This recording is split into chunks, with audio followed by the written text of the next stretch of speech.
The Book of Luke, Lucas, Chapter 1.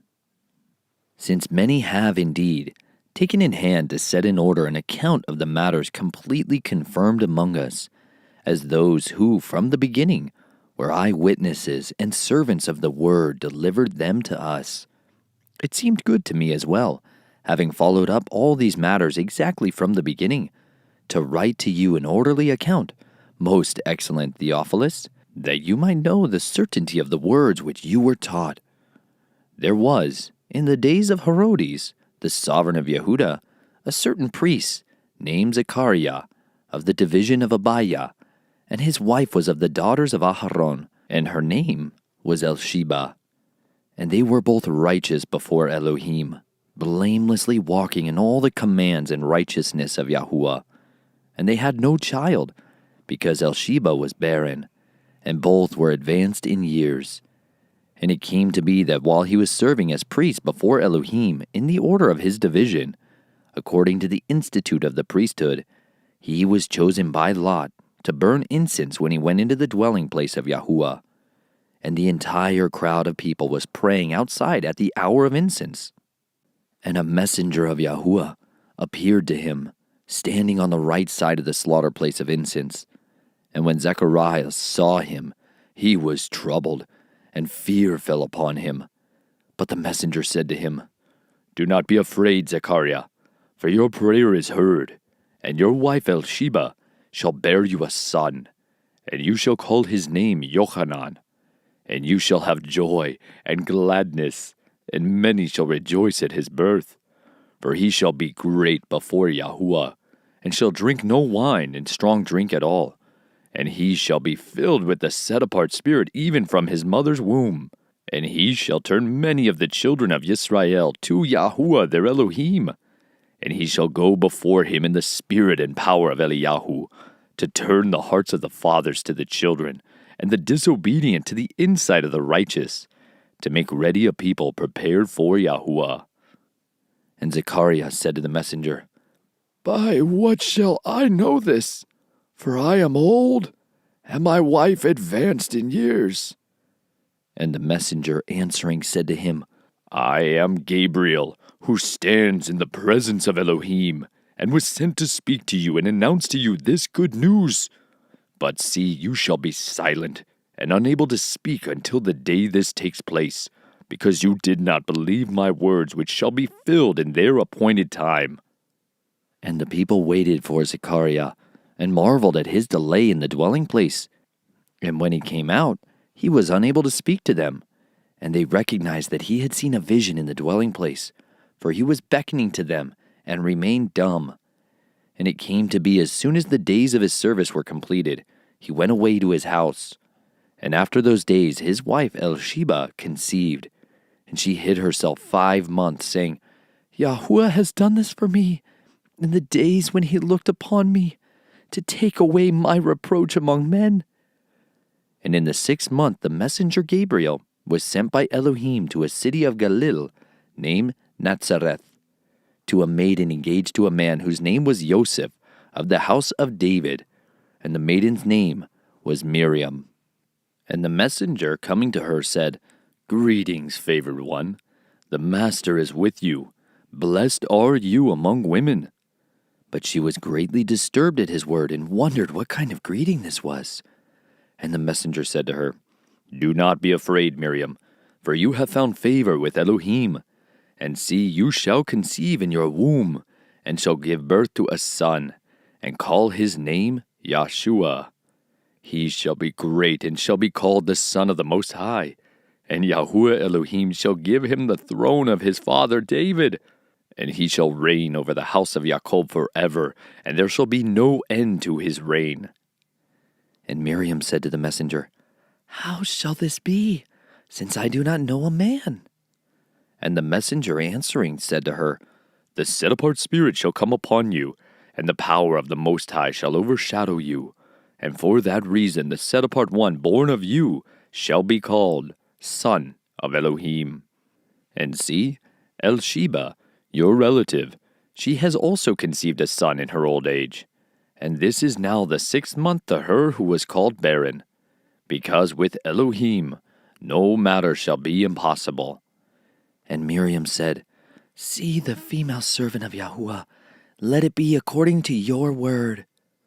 And the messenger went away from her. And Miriam arose in those days and went into the hill country with haste to a city of Yehuda, and entered into the house of Zechariah, and greeted Elsheba. And it came to be, when Elsheba heard the greeting of Miriam, that the baby leaped in her womb. And Elsheba was filled with the set-apart spirit, and called out with a loud voice, and said, Blessed are you among women, and blessed is the fruit of your womb. And who am I, that the mother of my master should come to me? For look, when the sound of your greeting came to my ears, the baby in my womb leaped for joy. Blessed is she who believed, for that which Yahuwah has said to her shall be accomplished. And Miriam said to her, My being makes Yahuwah great, and my spirit has rejoiced in Elohim my Savior, because he looked on the humiliation of his female servant. For look, from now on, all generations shall call me blessed. For he who is mighty has done wonders for me, and set apart is his name. And his compassion is from generation to generation to those who fear him. He did mightily with his arm. He scattered the proud in the thought of their hearts. He brought down rulers from their thrones and exalted the lowly. He has filled the hungry with good items, and the rich he has sent away empty. He sustained Yisrael his servant in remembrance of his compassion, as he spoke to our fathers, to Avraham, and to his seed. And Miriam stayed with her about 3 months, and returned to her home. And the time was filled for Elsheba to give birth, and she bore a son. And her neighbors and relatives heard how Yahuwah had shown great compassion to her, and rejoiced with her. And it came to be on the 8th day that they came to circumcise the child, and they were calling him by the name of his father, Zechariah. And his mother answering said, Not so, but he shall be called Yochanan. And they said to her, There is no one among your relatives who is called by this name. Then they motioned to his father what he would like him to be called. And having asked for a writing tablet, he wrote, saying, Yochanan is his name. And they all marveled. And at once his mouth was open and his tongue loosed, and he was speaking, praising Elohim. And fear came on all those dwelling around them. And all these matters were spoken of in all the hill country of Yehuda. And all who heard them kept them in their hearts, saying, What then shall this child be? And the hand of Yahuwah was with him.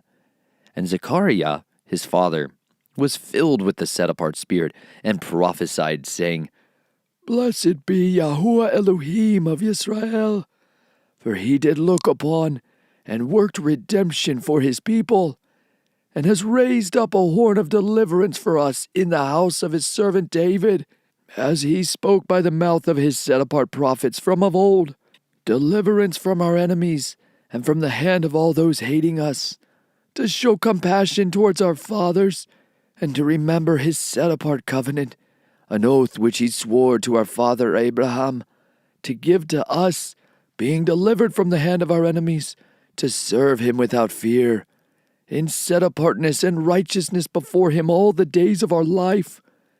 And you, child, shall be called prophet of the Most High, for you shall go before the face of Yahuwah, to prepare his ways, to give knowledge of deliverance to his people by the forgiveness of their sins, through the tender compassion of your Elohim, with which the daybreak from on high has looked upon us, to give light to those who sit in darkness and the shadow of death, to guide our feet into the way of peace.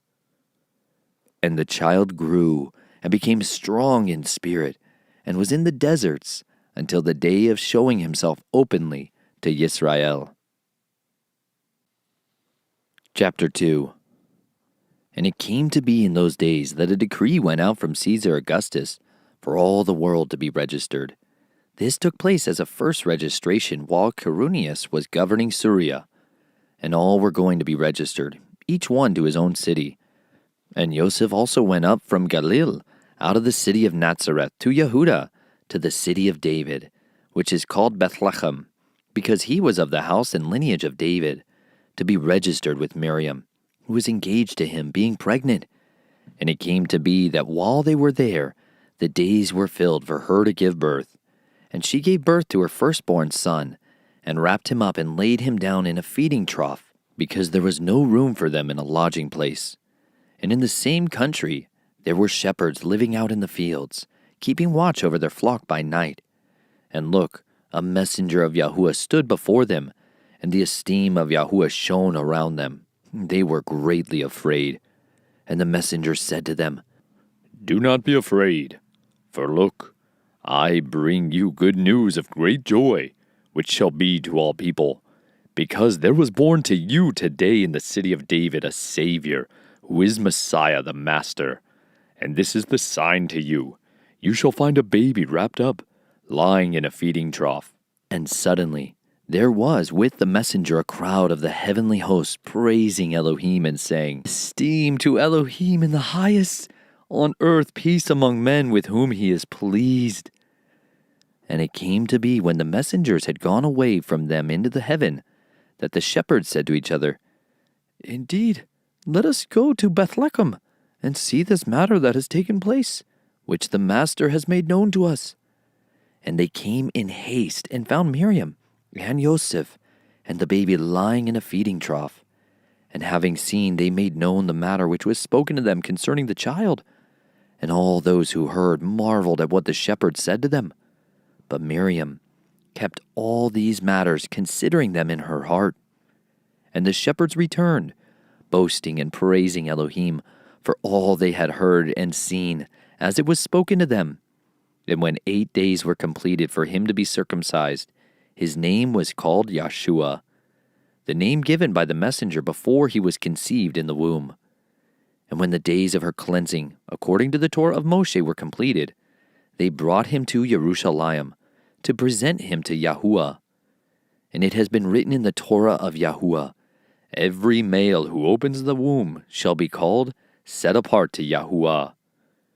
And to give an offering according to what is said in the Torah of Yahuwah, a pair of turtle doves, or 2 young pigeons. And see, there was a man in Jerusalem, whose name was Shimon, and this man was righteous and dedicated, looking for the comforting of Israel, and the set-apart Spirit was upon him.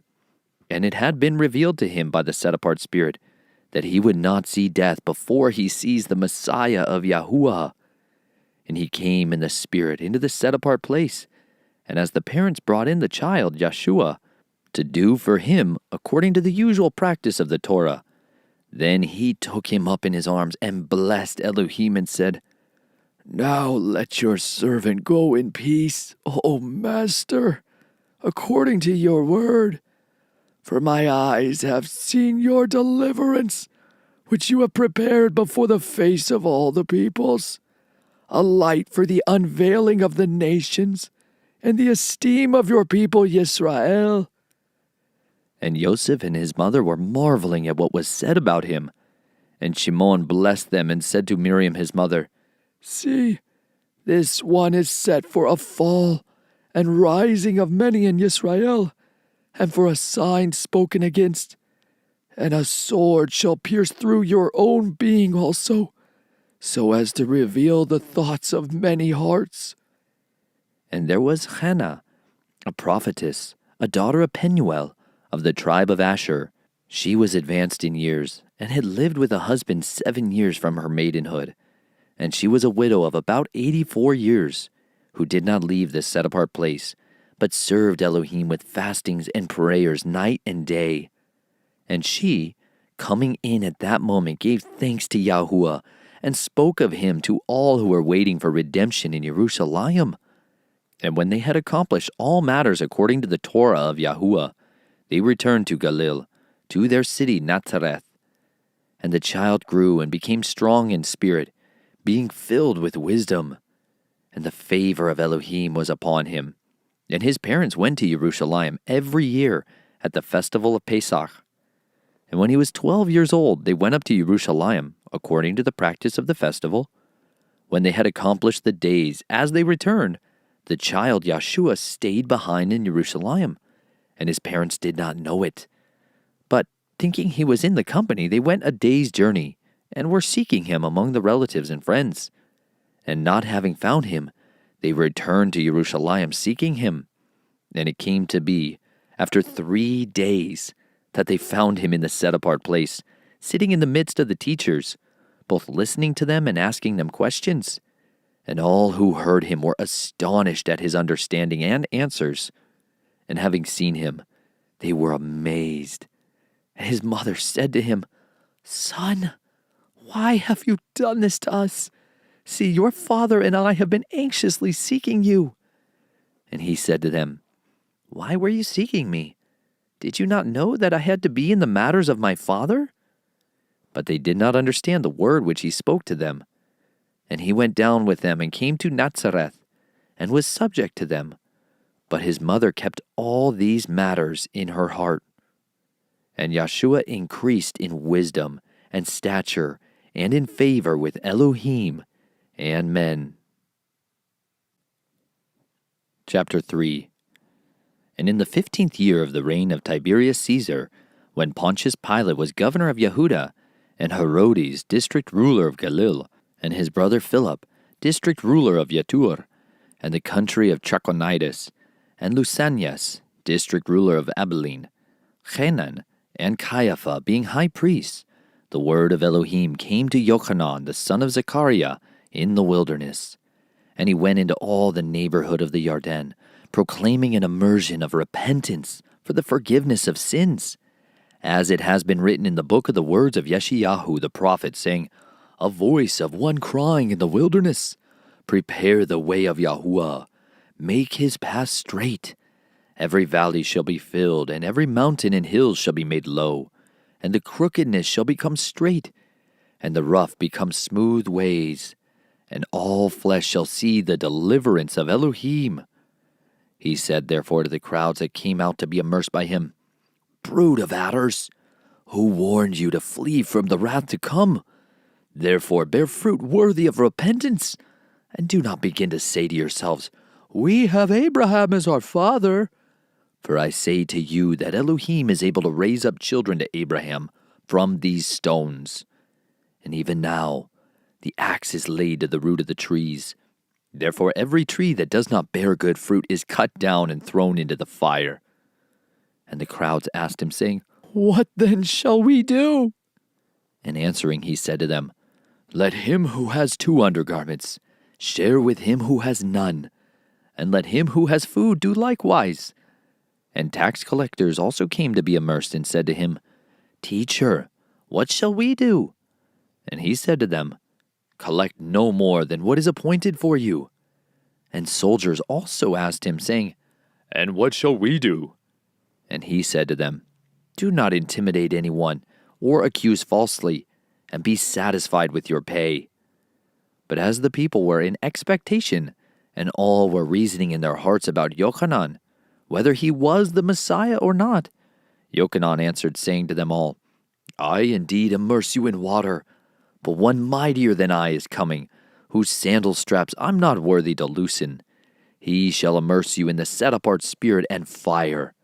His winnowing fork is in his hand, and he shall thoroughly cleanse his threshing floor, and gather the wheat into his storehouse, but the chaff he shall burn with unquenchable fire." And urging with many other words, he brought the good news to the people.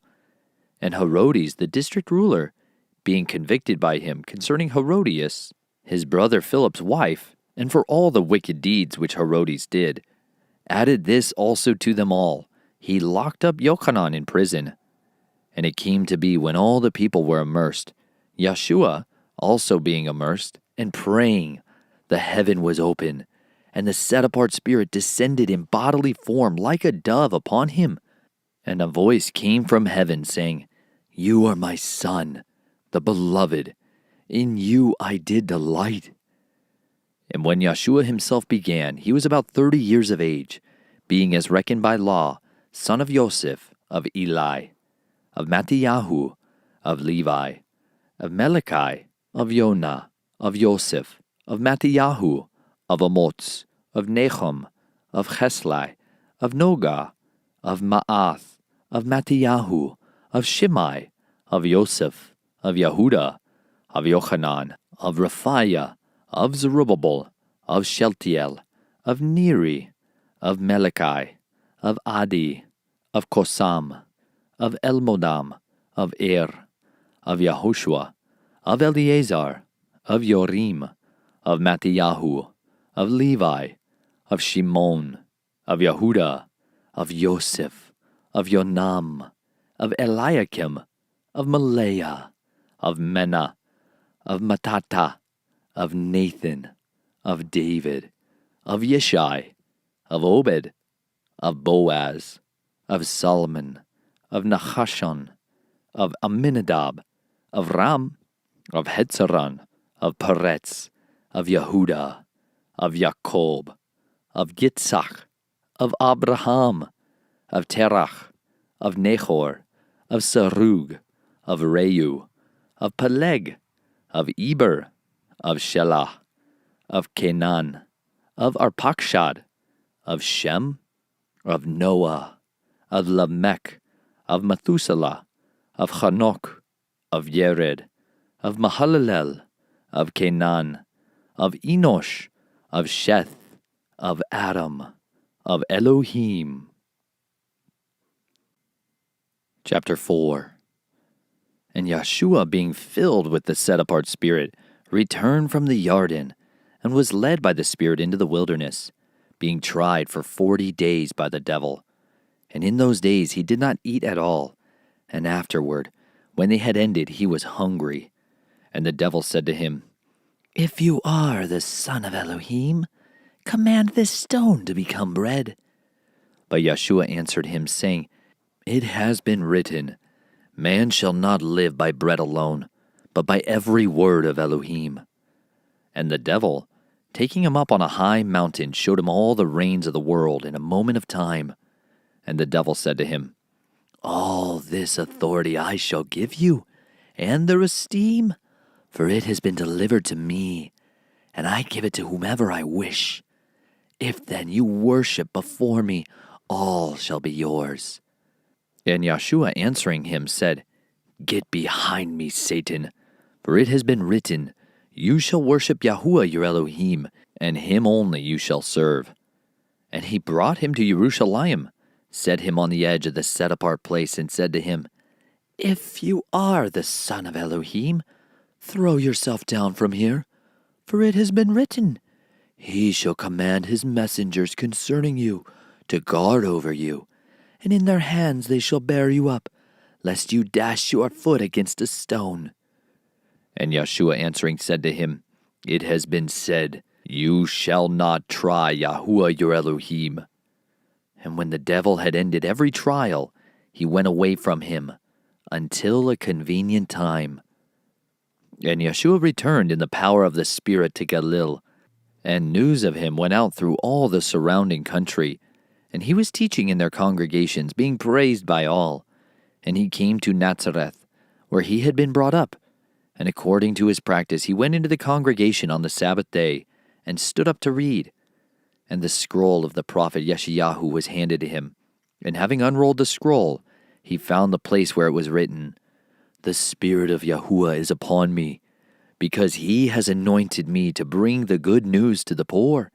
He has sent me to heal the brokenhearted, to proclaim release to the captives, and recovery of sight to the blind, to send away crushed ones with a release, to proclaim the acceptable year of Yahuwah. And having rolled up the scroll, he gave it back to the attendant and sat down. And the eyes of all the congregation were fixed upon him. And he began to say to them, Today this scripture has been filled in your hearing. And all were bearing witness to him, and marveled at the pleasant words that came out of his mouth. And they said, Is this not the son of Joseph? And he said to them, No doubt. You shall say this proverb to me, Physician, heal yourself. Whatever we have heard being done in Capernaum, do also here in your country. And he said to them, Truly I say to you, no prophet is accepted in his own country. But truly I say to you, many widows were in Israel in the days of Eliyahu, when the heaven was shut up for 3 years and 6 months, and there was a great scarcity of food in all the land. And Eliyahu was sent to none of them, but to Zaphareth of Zidon, to a woman, a widow. And many lepers were in Israel in the time of Elisha the prophet, and none of them was cleansed except Naaman the Aramean. And all those in the congregation, when they heard this, were filled with wrath. And rising up, they drove him out of the city and brought him to the brow of the hill on which their city was built, in order to throw him down. But he, passing through the midst of them, went away. And he came down to Capernaum, a city of Galil, and was teaching them on the Sabbaths. And they were astonished at his teaching, for his word was with authority. And in the congregation was a man having a spirit of an unclean demon, and he cried out with a loud voice, saying, "Ha! What have we to do with you, Yeshua of Nazareth? Did you come to destroy us? I know you, who you are, the set-apart one of Elohim." And Yeshua rebuked him, saying, "Be silenced, and come out of him." And when the demon had thrown him in their midst, it came out of him, without hurting him. And astonishment came on all, and they spoke to each other, saying, "What is this word that with authority and power he commands the unclean spirits, and they come out?" And the report about him went out in every place of the neighborhood. And rising up from the congregation, he went into the house of Shimon. But the mother-in-law of Shimon was sick with a severe inflammation, and they asked him concerning her. And standing over her, he rebuked the inflammation, and it left her. And instantly rising up, she served them. And when the sun was setting, all who had any who were sick with various diseases brought them to him. And he laid his hands on each one of them and healed them. And also demons were coming out of many, crying out and saying, "You are the Messiah, the Son of Elohim." And rebuking them, he did not allow them to speak, for they knew that he was the Messiah. And when day came, he proceeded to a lonely place. But the crowds were seeking him and came to him, and tried to keep him from leaving them. And he said to them, "To the other cities I also have to bring the good news, the reign of Elohim, because for this I have been sent."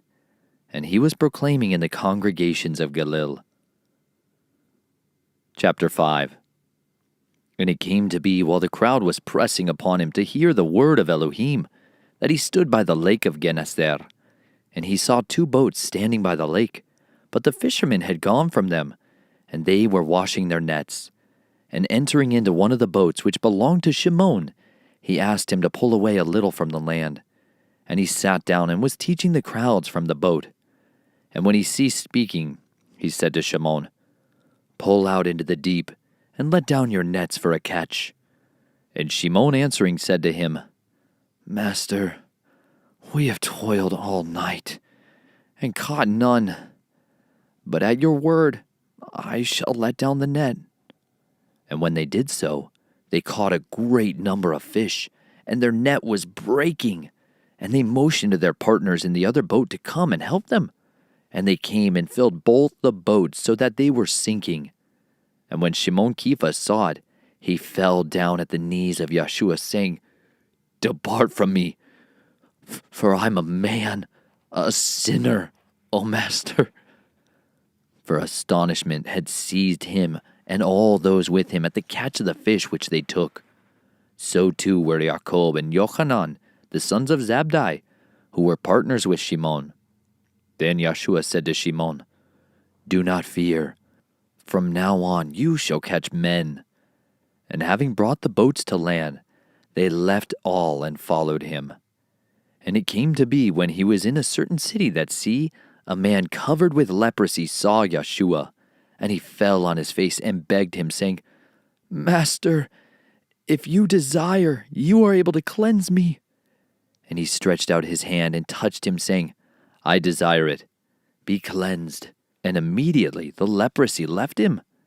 And he ordered him to say it to no one, but go and show yourself to the priest, and make an offering for your cleansing as a witness to them, as Moshe commanded, And the news about him was spreading even more, and large crowds were coming together to hear and to be healed by him of their sicknesses. But he was often withdrawing himself to lonely places and praying. And on a certain day, it came to be as he was teaching, that there were Pharisees and teachers of the Torah sitting by, who had come out of every village of Galil, Yehuda, and Jerusalem, and the power of Yahuwah was there to heal them. And see, men brought on a bed a man who was paralyzed, and they were seeking to bring him in and lay him before him. But having found no way to bring him in because of the crowd, they went up on the housetop and let him down with his bed through the tiles into the midst before Yeshua. And having seen their belief, he said to him, "Man, your sins are forgiven you." And the scribes and the Pharisees began to reason, saying, "Who is this who speaks blasphemies? Who's able to forgive sins except Elohim alone?" And Yeshua, knowing their thoughts, answering, said to them, "Why are you reasoning in your hearts? Which is easier to say, 'Your sins are forgiven you,' or to say, 'Rise up and walk'? But in order for you to know that the Son of Adam possesses authority on earth to forgive sins," he said to the man who was paralyzed, "I say to you, rise, take up your bed, and go to your house." And at once, having risen up before them, he took up what he had been lying on, and went away to his house, praising Elohim. And astonishment seized them all, and they praised Elohim, and were filled with fear, saying, "We have seen extraordinary feats today." And after this he went out, and saw a tax collector named Levi, sitting at the tax office, and said to him, "Follow me." And he, having left all, rose up and followed him.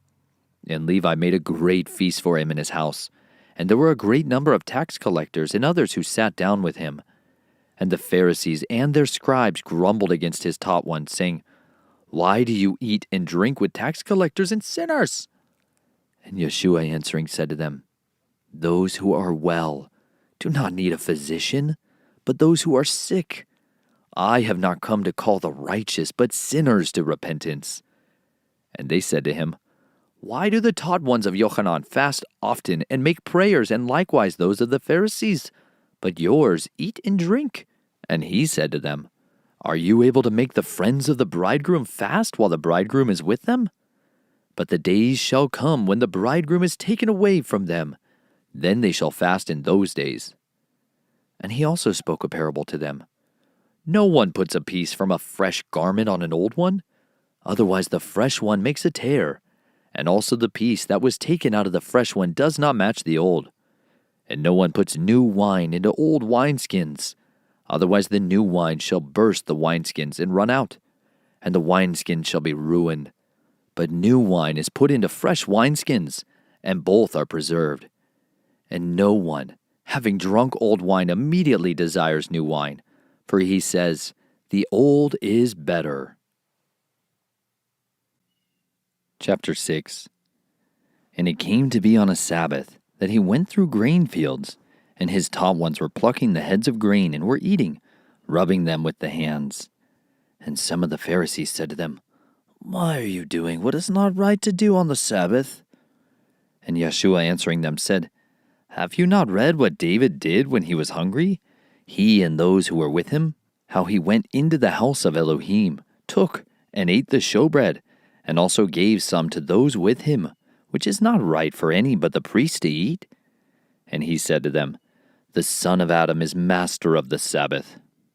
And it also came to be on another Sabbath that he entered into the congregation and taught, and there was a man whose right hand was withered. And the scribes and Pharisees were watching him closely, whether he would heal on the Sabbath, for them to find an accusation against him. And he knew their thoughts, and said to the man who had the withered hand, "Rise, and stand in the midst." And he rose up and stood. Then Yeshua said to them, "I ask you, is it right to do good on the Sabbath, or to do evil, to save life, or to destroy it?" And looking around at them all, he said to the man, "Stretch out your hand." And he did so, and his hand was restored, sound as the other. But they were filled with folly, and were speaking with one another what they should do to Yeshua. And in those days it came to be that he went out to the mountain to pray, and was spending the night in prayer to Elohim. And when it became day, he called near his taught ones, and chose from them 12, whom he also named emissaries: Shimon, whom he also named Kepha, and his brother Andri, Jacob, and Yochanan, Philip and Bartholomew, Matthiyahu, and Toma, Jacob the son of Alphi, and Shimon, the one called the Ardent One, Yehuda, the son of Jacob, and Yehuda from Kirioth, who also became the betrayer. And coming down with them, he stood on a level place with a crowd of his taught ones, and a great number of people from all Yehuda and Jerusalem, and from the coast country of Zor and Zidon, who came to hear him, and to be healed of their diseases, and those who were troubled with unclean spirits, and they were healed. And all the crowd were seeking to touch him, for power went out from him, and healing them all. And he, lifting up his eyes towards his taught ones, said, Blessed are the poor, because yours is the reign of Elohim. Blessed are you who hunger now, because you shall be satisfied. Blessed are you who weep now, because you shall laugh. Blessed are you when men shall hate you, and when they shall cut you off, and shall reproach you, and cast out your name as wicked, for the sake of the Son of Adam. Rejoice in that day, and leap for joy, for look, your reward is great in the heavens, for that is how their fathers treated the prophets. But woe to you who are rich, because you are receiving your comfort. Woe to you who have been filled, because you shall hunger. Woe to you who are laughing now, because you shall mourn and weep. Woe to you when all men speak well of you, for thus their fathers did to the false prophets.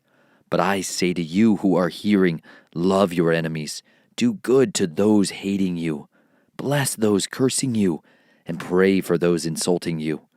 And to him who hits you on the one cheek, offer the other also.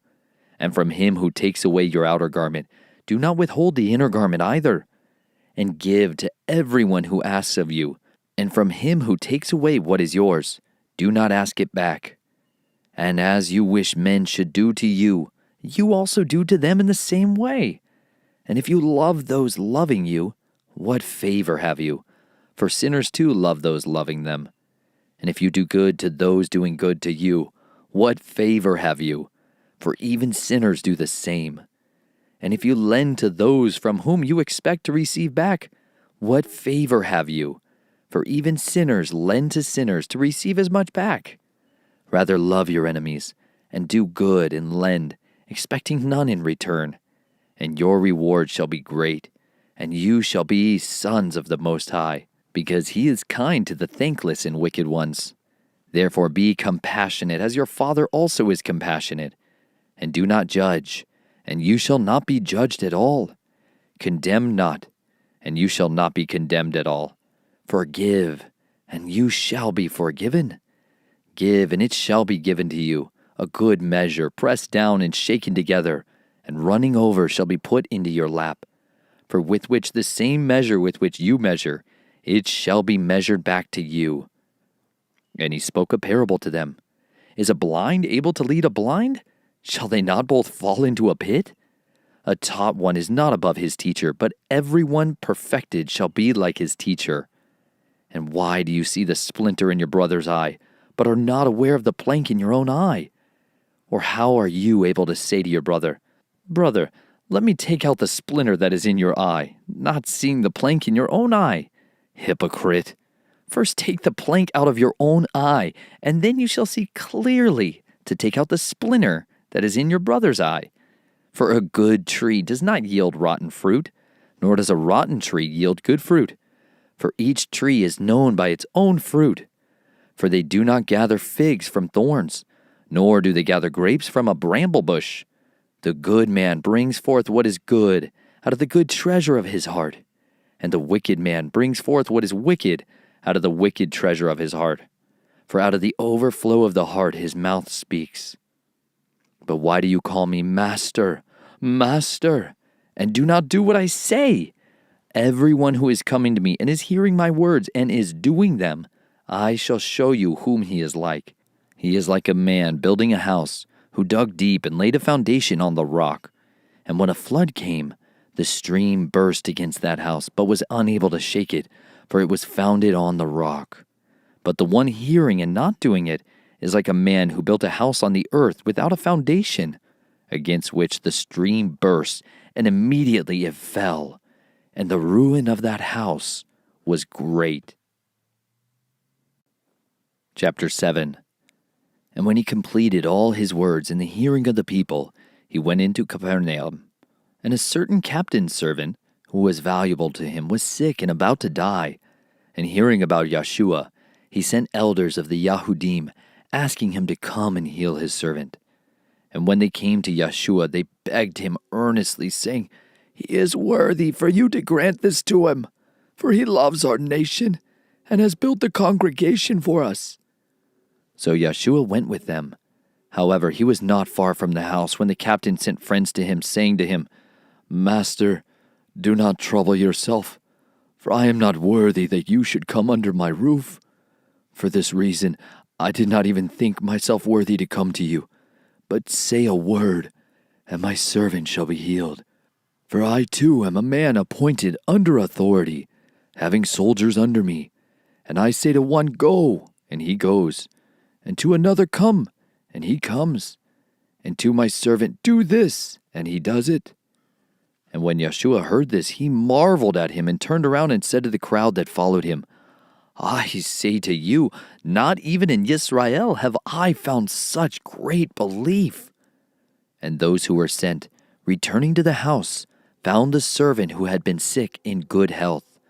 And it came to be the next day that he went into a city called Naim, and many of his taught ones went with him, and a large crowd. And see, as he came near the gate of the city, a dead man was being carried out, the only son of his mother, and she was a widow. And a large crowd from the city was with her. And when the master saw her, he had compassion on her and said to her, "Do not weep." And coming near, he touched the bearer, and those bearing it stood still. And he said, "Young man, I say to you, arise." And he who was dead sat up and began to speak, and he gave him to his mother. And fear seized all, and they praised Elohim, saying, "A great prophet has been raised up among us, and Elohim has visited his people." And this news about him went out in all Yehuda and all the neighborhood. And the taught ones of Yochanan reported to him about all this. And Yochanan, calling two of his taught ones near, sent to Yeshua, saying, "Are you the coming one, or should we look for another?" And coming to him, the men said, "Yochanan the immerser has sent us to you, saying, 'Are you the coming one, or should we look for another?'" And in the same hour he healed many of diseases, and afflictions, and wicked spirits, and he gave sight to many blind ones. And Yeshua answering said to them, "Go, report to Yochanan what you have seen and heard. Blind receive sight, lame do walk, lepers are cleansed, deaf do hear, dead are raised, the good news is brought to the poor, and blessed is he who shall not stumble in me." And when the messengers of Yochanan had left, he began to speak to the crowds concerning Yochanan. "What did you go out in the wilderness to see? A reed shaken by the wind? But what did you go out to see? A man dressed in soft garments. Look, those who are splendidly dressed and living in luxury are in the houses of sovereigns. But what did you go out to see? A prophet? Yes, I say to you, and more than a prophet. This is he concerning whom it has been written, 'See, I send my messenger before your face, who shall prepare your way before you.' For I say to you, among those born of women, there is not a greater prophet than Yochanan the immerser. But he who is least in the reign of Elohim is greater than he." And all the people, even the tax collectors, when they heard, declared Elohim righteous, having been immersed with the immersion of Yochanan. But the Pharisees and those learned in the Torah rejected the counsel of Elohim for themselves, not having been immersed by him. And the master said, To what then shall I compare the men of this generation? And what are they like? They're like children sitting in the marketplace and calling to each other, saying, We played the flute for you, and you did not dance. We lamented for you, and you did not weep.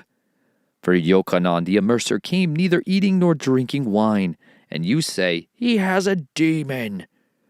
The Son of Adam has come, eating and drinking, and you say, Look, a man, a glutton and a wine drinker, a friend of tax collectors and sinners. And wisdom is declared right by all her children. And one of the Pharisees asked him to eat with him, and he went into the Pharisee's house and sat down to eat. And see, a woman in the city who was a sinner, when she knew that Yeshua sat at the table in the Pharisee's house, brought an alabaster flask of perfume, and standing behind at his feet, weeping, she began to wet his feet with her tears, and wiping them with the hair of her head, and was kissing his feet and anointing them with the perfume. And when the Pharisee who had invited him saw this, he spoke to himself, saying, This one, if he were a prophet, would know who and what kind of woman this is who is touching him, for she is a sinner. And Yeshua answering said to him, Shimon, I have somewhat to say to you. And he said, Teacher, say it. A certain creditor had 2 debtors. The one owed 500 denarii, and the other 50. And when they were unable to repay, he forgave them both. Which of them, then, shall love him more? And Shimon answering said, I suppose the one whom he forgave more. And he said to him, You have rightly judged. And turning to the woman, he said to Shimon, Do you see this woman? I came into your house. You gave me no water for my feet, but she has wetted my feet with her tears, and wiped them with the hair of her head.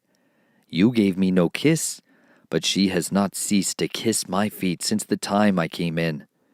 You did not anoint my head with oil, but she anointed my feet with perfume.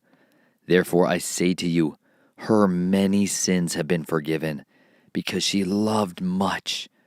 But to whom little is forgiven, he loves little. And he said to her, Your sins have been forgiven. And those who were sitting at the table with him began to say among themselves, Who is this who even forgives sins? And he said to the woman, Your belief has saved you. Go in peace. Chapter 8. And it came to be afterward that he went through every city and village, proclaiming and bringing the good news of the reign of Elohim.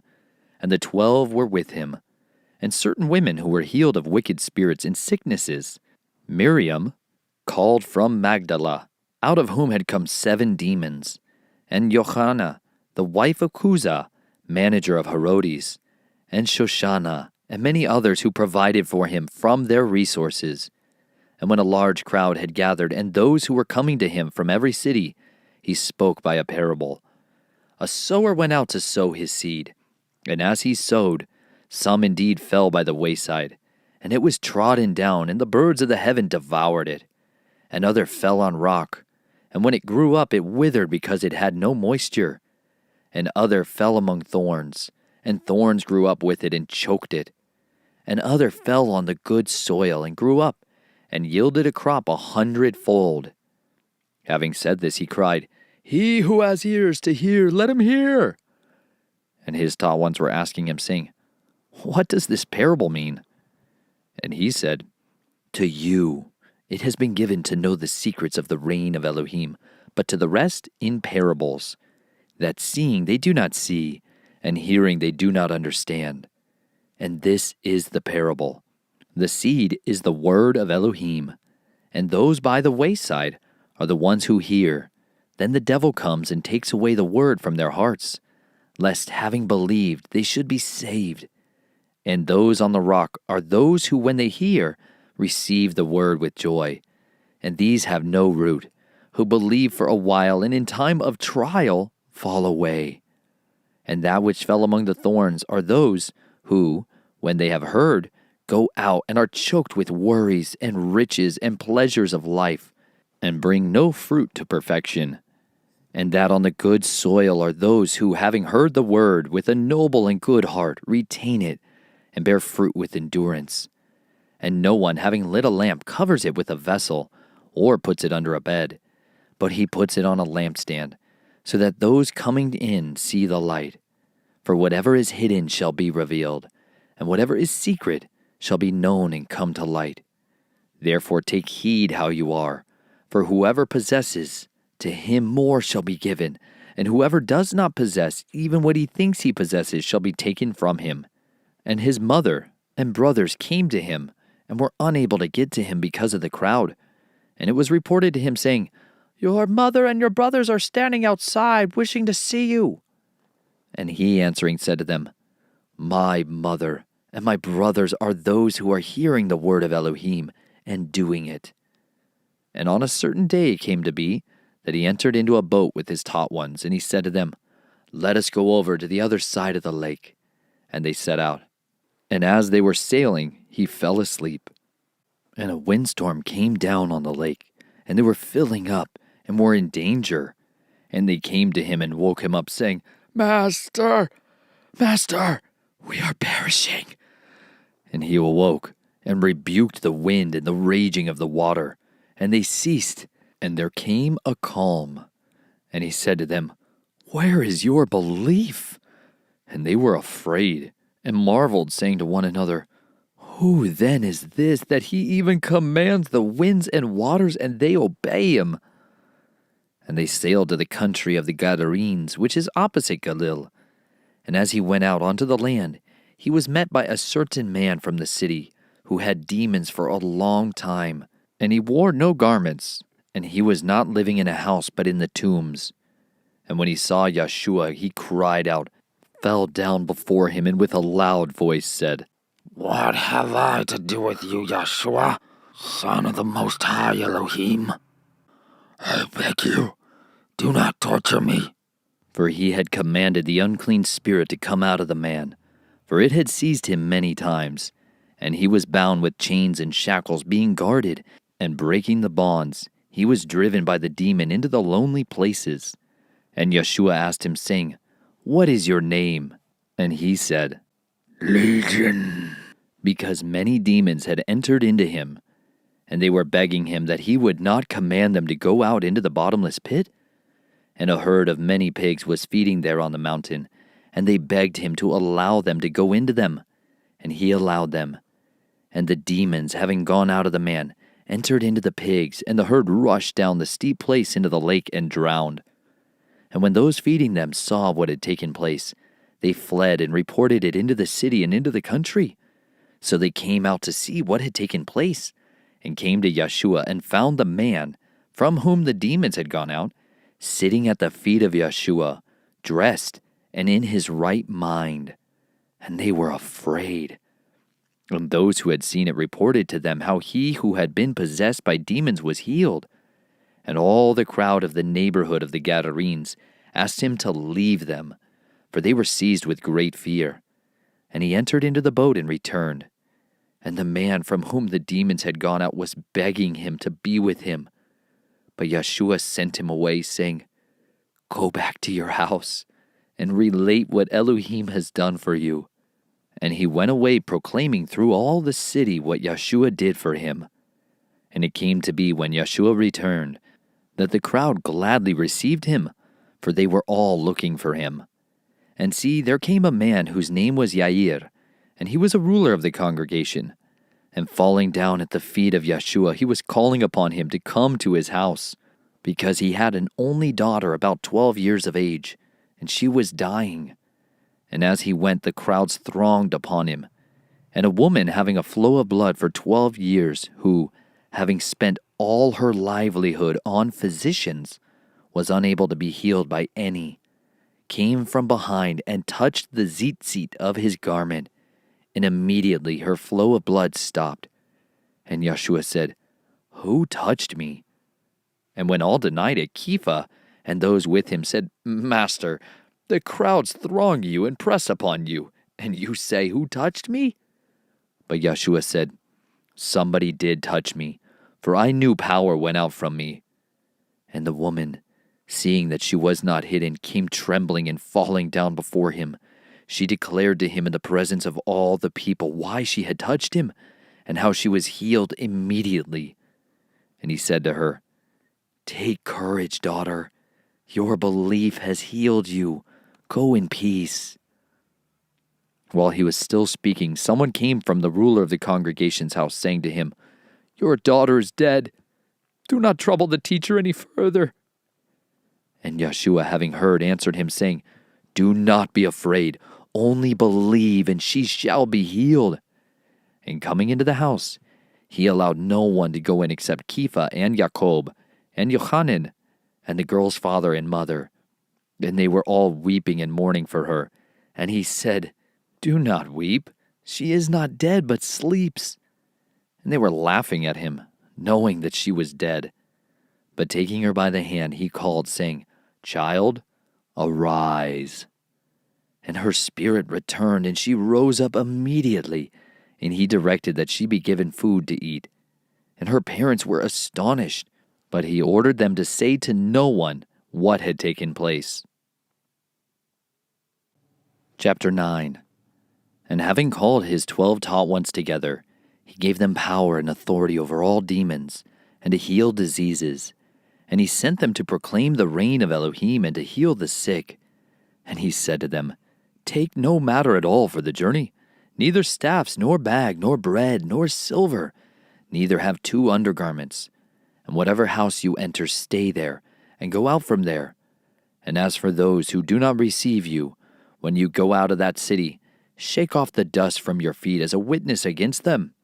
And going out, they went through the villages, bringing the good news and healing everywhere.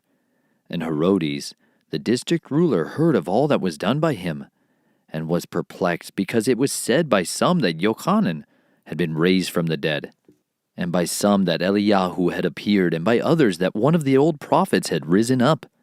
But Herodes said, "Yochanan I have beheaded, but who is this of whom I hear such reports?"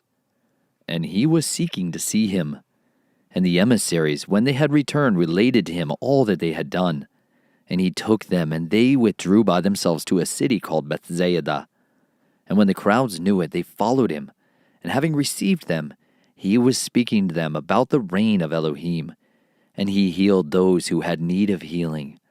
And as the day began to decline, the 12 came and said to him, "Send the crowd away, that going into the surrounding villages and country, they might lodge and get food, because here we are in a lonely place."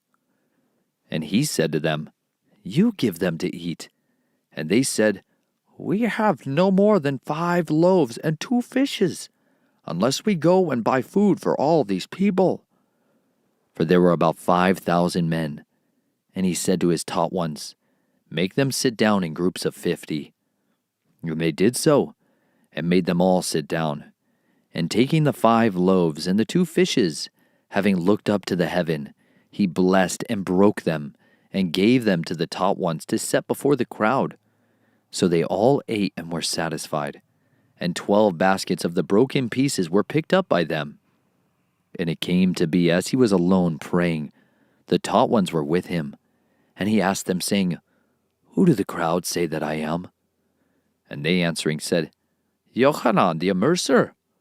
But others Eliyahu, and others say that one of the old prophets has risen up." And he said to them, "And you, who do you say I am?"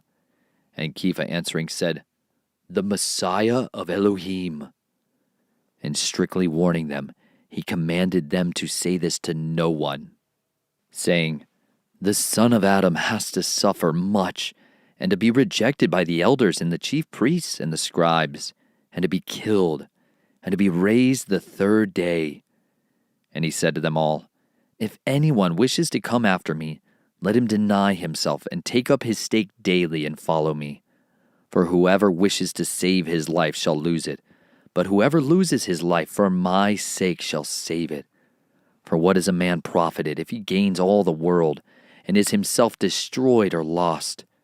For whoever is ashamed of me and my words, of him the Son of Adam shall be ashamed, when he comes in his esteem, and his Father's, and of the set-apart messengers. But truly I say to you, there are some standing here who shall not taste death at all, till they see the reign of Elohim."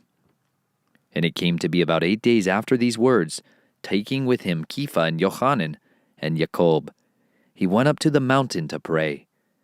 And it came to be as he prayed, the appearance of his face changed, and his garment dazzling white.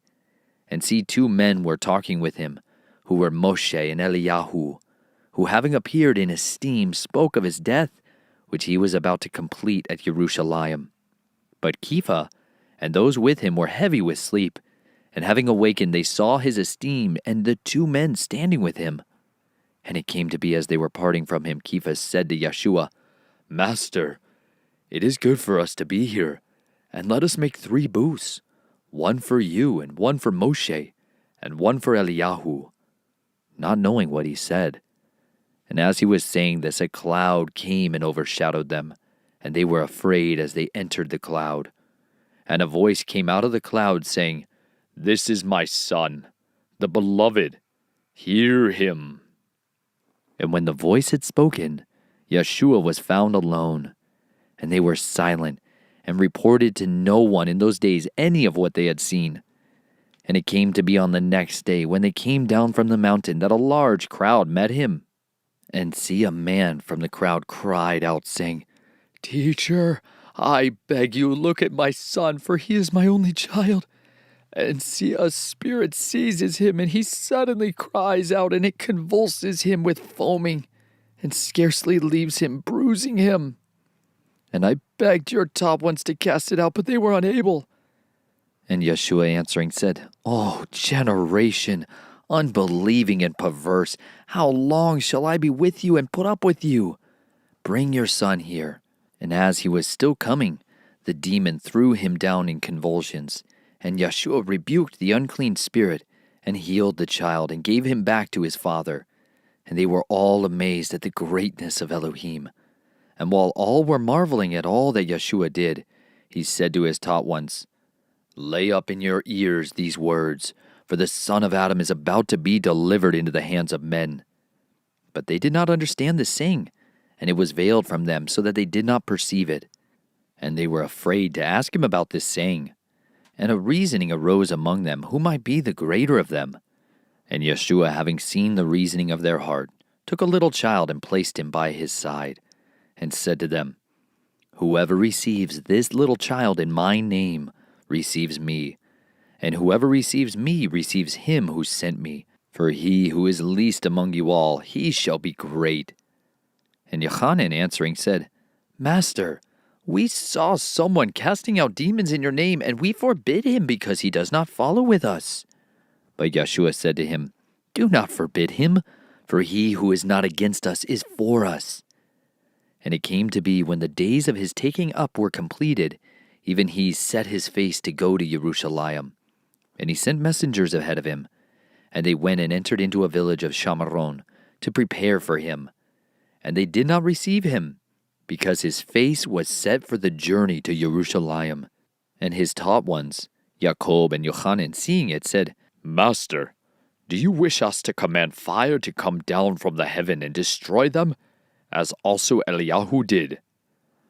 But having turned, he rebuked them and said, You do not know of what spirit you are, for the Son of Adam did not come to destroy men's lives, but to save them. And they went on to another village.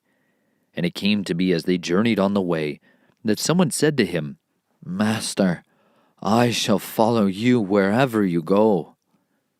And Yeshua said to him, The foxes have holes, and the birds of the heaven nests, but the Son of Adam has nowhere to lay his head.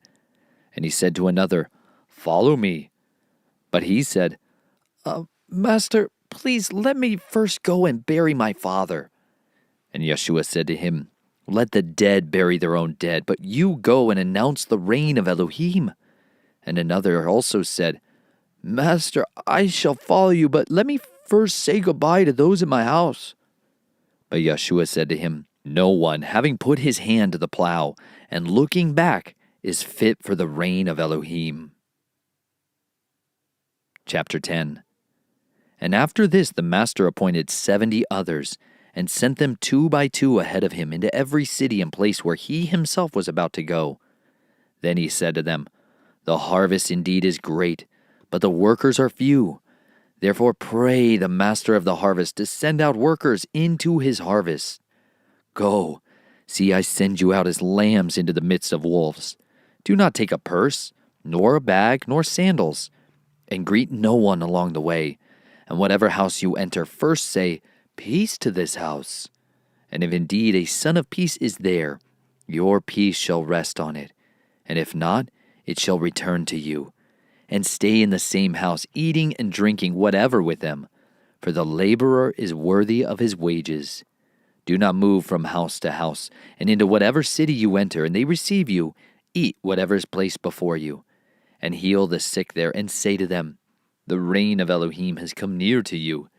And into whatever city you enter, and they do not receive you, go out into its streets, and say, Even the dust of your city which clings to us, we wipe off against you.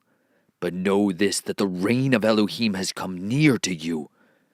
And I say to you, that it shall be more bearable for Sodom in that day than for that city. Woe to you, Chorazin! Woe to you, Bethsaida! For if the miracles which were done in you had been done in Zor and Zidon, they would have repented long ago, sitting in sackcloth and ashes. And it shall be more bearable for Zor and Zidon at the judgment than for you. And you, Capernaum, who are exalted to the heavens, shall be brought down to Sheol. He who hears you hears me. He who rejects you rejects me. And he who rejects me rejects him who sent me. And the 70 returned with joy, saying, Master, even the demons are subject to us in your name. And he said to them, I saw Satan falling out of the heaven as lightning. See, I give you authority to trample on serpents and scorpions, and over all the power of the enemy, and none at all shall hurt you. But do not rejoice in this, that the spirits are subject to you, but rather rejoice because your names have been written in the heavens. In that hour, Yeshua exulted in the Spirit and said, I praise you, Father, Master of the heaven and of the earth, that you have hidden these matters from clever and learned ones, and did reveal them to babes. Yes, Father, because thus it was well-pleasing in your sight. All has been delivered to me by my Father, and no one knows who the Son is except the Father, and who the Father is except the Son, and he to whom the Son wishes to reveal him. And turning to his taught ones, he said separately, Blessed are the eyes that see what you see. For I say to you that many prophets and sovereigns have wished to see what you see, and have not seen it, and to hear what you hear, and have not heard it. And see, a certain one learned in the Torah stood up, trying him, and saying, Teacher, what shall I do to inherit everlasting life? And he said to him, What has been written in the Torah? How do you read it? And he answering said, You shall love Yahuwah your Elohim with all your heart, and with all your being, and with all your strength, and with all your mind, and your neighbor as yourself. And he said to him, You have answered rightly. Do this, and you shall live. But he, wishing to declare himself righteous, said to Yeshua, And who is my neighbor? And replying, Yeshua said, A certain man was going down from Jerusalem to Jericho, and fell among robbers, who both stripping and beating him went away, leaving him half dead. And by a coincidence a certain priest was going down that way, and when he saw him he passed by on the other side. And likewise a Levite also, when he came to the place, and seeing, passed by on the other side. But a certain Shamaroni, journeying, came upon him, and when he saw him he had compassion on him, and he went to him and bandaged his wounds, pouring on oil and wine. And having placed him on his own beast, he brought him to an inn, and looked after him. And going out on the next day, he took out 2 denarii, gave them to the innkeeper, and said to him, Look after him, and whatever more you spend, I shall repay you when I return. Who then, of these 3, do you think was neighbor to him who fell among the robbers? And he said, He who showed compassion on him. Then Yeshua said to him, Go and do likewise. And it came to be as they went that they entered into a certain village, and a certain woman named Martha received him into her house. And she had a sister called Miriam, who also sat at the feet of Yeshua and heard his word. But Martha was distracted with much serving, and coming up she said, "Master, are you not concerned that my sister has left me to serve alone? Speak to her then to help me." And Yeshua answering said to her, "Martha, Martha, you are worried and troubled about many matters, but only one is necessary, and Miriam has chosen the good portion, which shall not be taken away from her." Chapter 11. And it came to be while he was praying in a certain place, as he ceased, one of his taught ones said to him, "Master, teach us to pray, as Yochanan also taught his taught ones." And he said to them, "When you pray, say, 'Our Father in the heavens, let your name be set apart. Let your reign come. Let your desire be done on earth as it is in heaven. Give us day by day our daily bread, and forgive us our sins, for we also forgive everyone who is indebted to us. And do not lead us into trial, but rescue us from the wicked one.'" And he said to them, "Which of you shall have a friend, and go to him at midnight and say to him, 'Friend, lend me 3 loaves, since a friend of mine has come to me on his journey, and I do not have food to set before him?' Then the one inside answering says, 'Do not trouble me. The door is already locked, and my children with me are in bed. I am unable to get up and give to you.' I say to you, if he does not get up and give to him because he is his friend, he shall get up and give him as many as he needs because of his persistence. And I say to you, ask, and it shall be given to you. Seek, and you shall find. Knock, and it shall be opened to you. For everyone asking receives, and he who is seeking finds, and to him who is knocking it shall be opened. And what father among you whose son asks for bread shall give him a stone? Or if he asks for a fish shall give him a snake instead of a fish? Or if he asks for an egg shall give him a scorpion? If you then, being wicked, know how to give good gifts to your children, how much more shall your Father from heaven give the set-apart Spirit to those asking him?" And he was casting out a demon, and it was dumb. And it came to be when the demon had gone out that the dumb spoke, and the crowds marveled.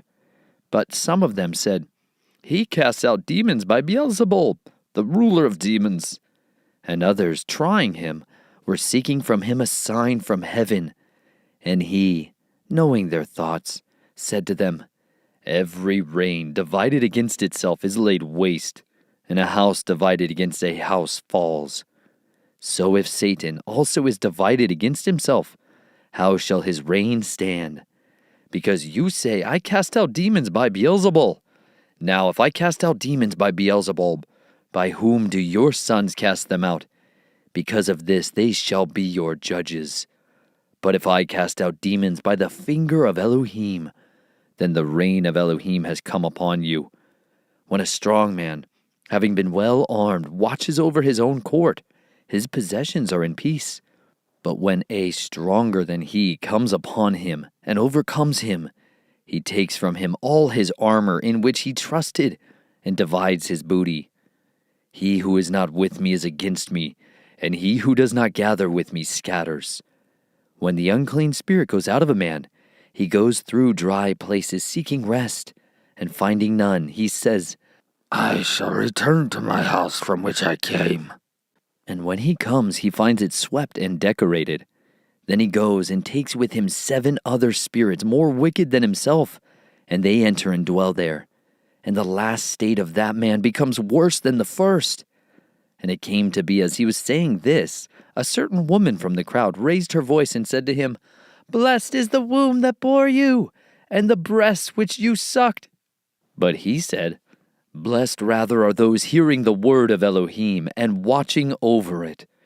And while the crowds were thronging, he began to say, 'This generation is wicked. It seeks a sign, and no sign shall be given to it except the sign of Jonah the prophet. For as Jonah became a sign to the Ninevites, so also the Son of Adam shall be to this generation. The sovereignness of the south shall rise up in the judgment with the men of this generation, and shall condemn them. For she came from the ends of the earth to hear the wisdom of Shalomah. And look, a greater than Shalomah is here. The men of Nineveh shall rise up in the judgment with this generation, and condemn it. For they repented at the preaching of Jonah. And look, a greater than Jonah is here. And no one, when he has lit a lamp, puts it in a hidden place or under a basket, but on a lampstand, that those who come in shall see the light. The lamp of the body is the eye. Therefore, when your eye is good, all your body also is enlightened. But when your eye is evil, your body also is darkened. See to it, therefore, that the light which is in you is not darkness. If then all your body is enlightened, having no part dark, all shall be enlightened, as when the bright shining of a lamp gives you light. And as he spoke, a certain Pharisee asked him to dine with him. So he went in and sat down to eat. And when the Pharisee saw it, he marveled that he did not first wash before dinner. And the master said to him, Now you Pharisees make the outside of the cup and dish clean, but your inward part is filled with greed and wickedness. Mindless ones! Did not he who made the outside make the inside also? But give in kindness of that which is within, and see, all are clean to you. But woe to you, Pharisees, because you tithe the mint and the rue and every plant, and pass by the right ruling and the love of Elohim. These you should have done without leaving the others undone. Woe to you, Pharisees, because you love the best seats in the congregations and the greetings in the marketplaces. Woe to you, scribes and Pharisees, hypocrites, because you are like the unseen tombs, and the men walking over them do not know. And one of those, learned in the Torah, answering, said to him, Teacher, when you say this, you insult us too. And he said, Woe to you also, you learned in the Torah, because you load men with burdens hard to bear, and you yourselves do not touch the burdens with one of your fingers. Woe to you, because you build the tombs of the prophets, and your fathers killed them. So you bear witness that you approve of the works of your fathers, because they indeed killed them, and you build their tombs.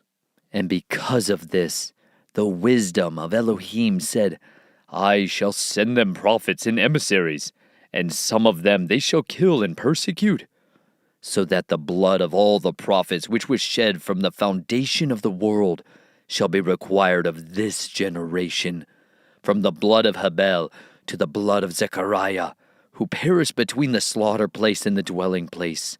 Yes, I say to you, it shall be required of this generation. Woe to you, learned in the Torah, because you took away the key of knowledge. You did not enter in yourselves, and those who were entering in you hindered. And as he was saying this to them, the scribes and the Pharisees began to oppose him fiercely and to draw him out on many subjects, watching him and seeking to catch him in whatever he says, so as to accuse him. Chapter 12. Meanwhile, when an innumerable crowd of people had gathered together, so that they trampled one another, he began to say to his taught ones, First, beware of the leaven of the Pharisees, which is hypocrisy. And whatever is concealed shall be revealed, and whatever is hidden shall be known. So whatever you have said in the dark shall be heard in the light, and what you have spoken in the ear in the inner rooms shall be proclaimed on the housetops. But I say to you, my friends, do not be afraid of those who kill the body, and after that are unable to do any more. But I shall show you whom you should fear. Fear the one who, after killing, possesses authority to cast him into Gehenna. Yes, I say to you, fear him. Are not 5 sparrows sold for 2 copper coins? And not one of them is forgotten before Elohim. But even the hairs of your head have all been numbered. Do not fear. You are worth more than many sparrows. And I say to you, everyone who confesses me before men, the son of Adam, shall also confess him before the messengers of Elohim. But he that has denied me before men shall be denied before the messengers of Elohim. And everyone who shall speak a word against the son of Adam, it shall be forgiven him. But to him who has blasphemed against the set-apart Spirit, it shall not be forgiven. And when they bring you to the congregations and rulers and authorities, do not worry about how or what you should answer or what you should say. For the set-apart Spirit shall teach you in that very hour what you should say. And someone from the crowd said to him, Teacher, speak to my brother, to divide the inheritance with me. But he said to him, Man, who made me a judge or divider over you? And he said to them, Mind and beware of greed, because one's life does not consist in the excess of his possessions. He then spoke a parable to them, saying, The land of a certain rich man yielded well, and he was reasoning within himself, saying, What shall I do, because I have no room to store my crops? And he said, I am going to do this. Pull down my storehouses and build greater, and store all my crops and my goods there. Then say to myself, Life, you have many goods laid up for many years. Take your ease, eat, drink, rejoice. But Elohim said to him, You mindless one, this night your life shall be demanded from you, and who shall own what you have prepared? So is he who is storing up treasures for himself, and is not rich towards Elohim. And he said to his taught ones, For this reason I say to you, do not worry about your life, what you shall eat, nor about the body, what you shall put on. The life is more than the food, and the body is more than clothing. Look at the ravens, for they neither sow nor reap, which have neither storehouse nor granary, and Elohim feeds them. How much more valuable are you than the birds? And which of you by worrying is able to add 1 cubit to his lifespan? If then you are unable to do the least, why do you worry about the rest? Look at the lilies, how they grow. They neither toil nor spin, and I say to you, even Shalomah in all his esteem was not dressed like one of these. And if Elohim so clothes the grass, which today exists in the field and tomorrow is thrown into the furnace, how much more you, O you of little belief?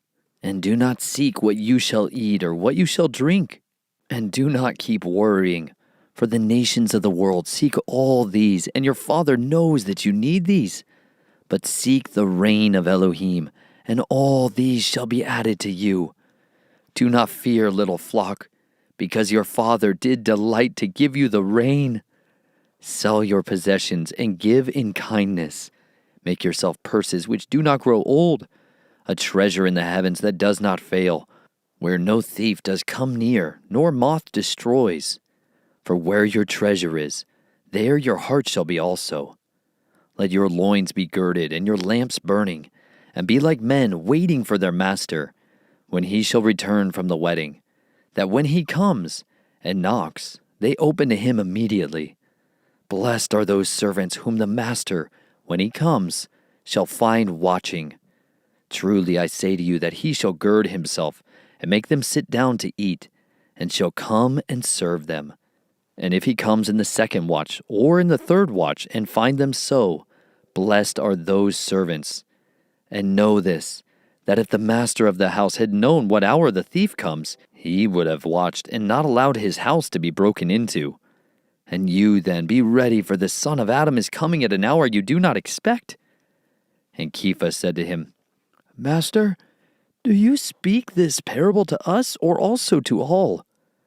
And the master said, Who then is the trustworthy and wise manager, whom his master shall appoint over his household, to give the portion of food in due season? Blessed is that servant, whom his master shall find doing so when he comes. Truly I say to you that he shall appoint him over all his possessions. But if that servant says in his heart, My master is delaying his coming, and begins to beat the male servants and female servants, and to eat and drink and be drunk, the master of that servant shall come on a day when he does not expect him, and at an hour that he does not know, and shall cut him in two, and appoint his portion with the unbelievers. And that servant, who knew his master's desire, and did not prepare, nor did according to his desire, shall be beaten with many stripes. But he who did not know, yet did what deserved flogging, shall be beaten with few. And everyone to whom much is given, from him much shall be demanded. And to whom much has been entrusted, from him much more shall be asked. I came to send fire on the earth, and how I wish it were already kindled. But I have an immersion to be immersed with, and how distressed I am until it is accomplished. Do you think that I came to give peace on earth? I say to you, no, but rather division. For from now on, 5 in one house shall be divided, 3 against 2, and 2 against 3. Father shall be divided against son, and son against father, mother against daughter, and daughter against mother, mother-in-law against her daughter-in-law, and daughter-in-law against her mother-in-law. And he also said to the crowds, when you see a cloud rising out of the west, immediately you say, a storm is coming, and so it is. And when you see the south wind blow, you say, there shall be hot weather, and it is. Hypocrites! You know how to discern the face of the heaven and of the earth, but how is it you do not discern this time? And why also do you not judge for yourselves what is right? For as you go with your opponent to a ruler, try hard along the way to settle with him, lest he drag you to the judge, and the judge deliver you to the officer, and the officer throw you into prison. I say to you, you shall certainly not leave there until you have paid even the last mite. Chapter 13. And some were present at that time, reporting to him about the Galileans, whose blood Pilate had mixed with their offerings. And Yeshua answering said to them, do you think that these Galileans were worse sinners than all the other Galileans, because they have suffered like this? I say to you, no. But unless you repent, you shall all perish in the same way. Or those 18 on whom the tower in Shiloh fell and killed them, do you think that they were greater offenders than all the other men who dwelt in Jerusalem? I say to you, no. But unless you repent, you shall all perish in the same way. And he spoke this parable. A certain man had a fig tree planted in his vineyard, and he came seeking fruit on it, and found none. And he said to the gardener, look, for 3 years I have come seeking fruit on this fig tree, and find none. Cut it down. Why does it even make the ground useless? And he answering said to him, Master, leave it this year too, until I dig around it and throw manure. And if indeed it bears fruit, good. But if not so, you shall cut it down. And he was teaching in one of the congregations on the Sabbath. And see, there was a woman having a weakening spirit for 18 years, and was bent over and was unable to straighten up at all. And Yeshua, seeing her, called her near and said to her, Woman, you are loosened from your weakness. And he laid his hands on her, and immediately she was straightened up and praised Elohim. But the ruler of the congregation, responding much displeased that Yeshua had healed on the Sabbath, said to the crowd, There are 6 days on which men should work, so come and be healed on them, and not on the Sabbath day. Then the master answered him and said, Hypocrite! Does not each one of you on the Sabbath loosen his ox or his donkey from this stall, and lead it away to water it? And this one, being a daughter of Abraham, whom Satan has bound, look, for 18 years, should she not be loosened from this bond on the Sabbath? And when he said this, all his opponents were put to shame, and all the crowd rejoiced for all the splendid works being done by him.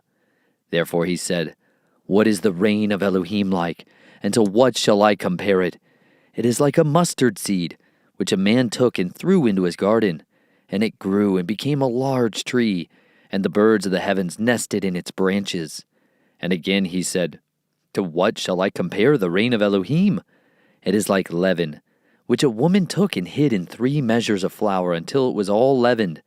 And he was going through the cities and villages teaching, and journeying toward Jerusalem. And someone said to him, Master, are there few who are being saved?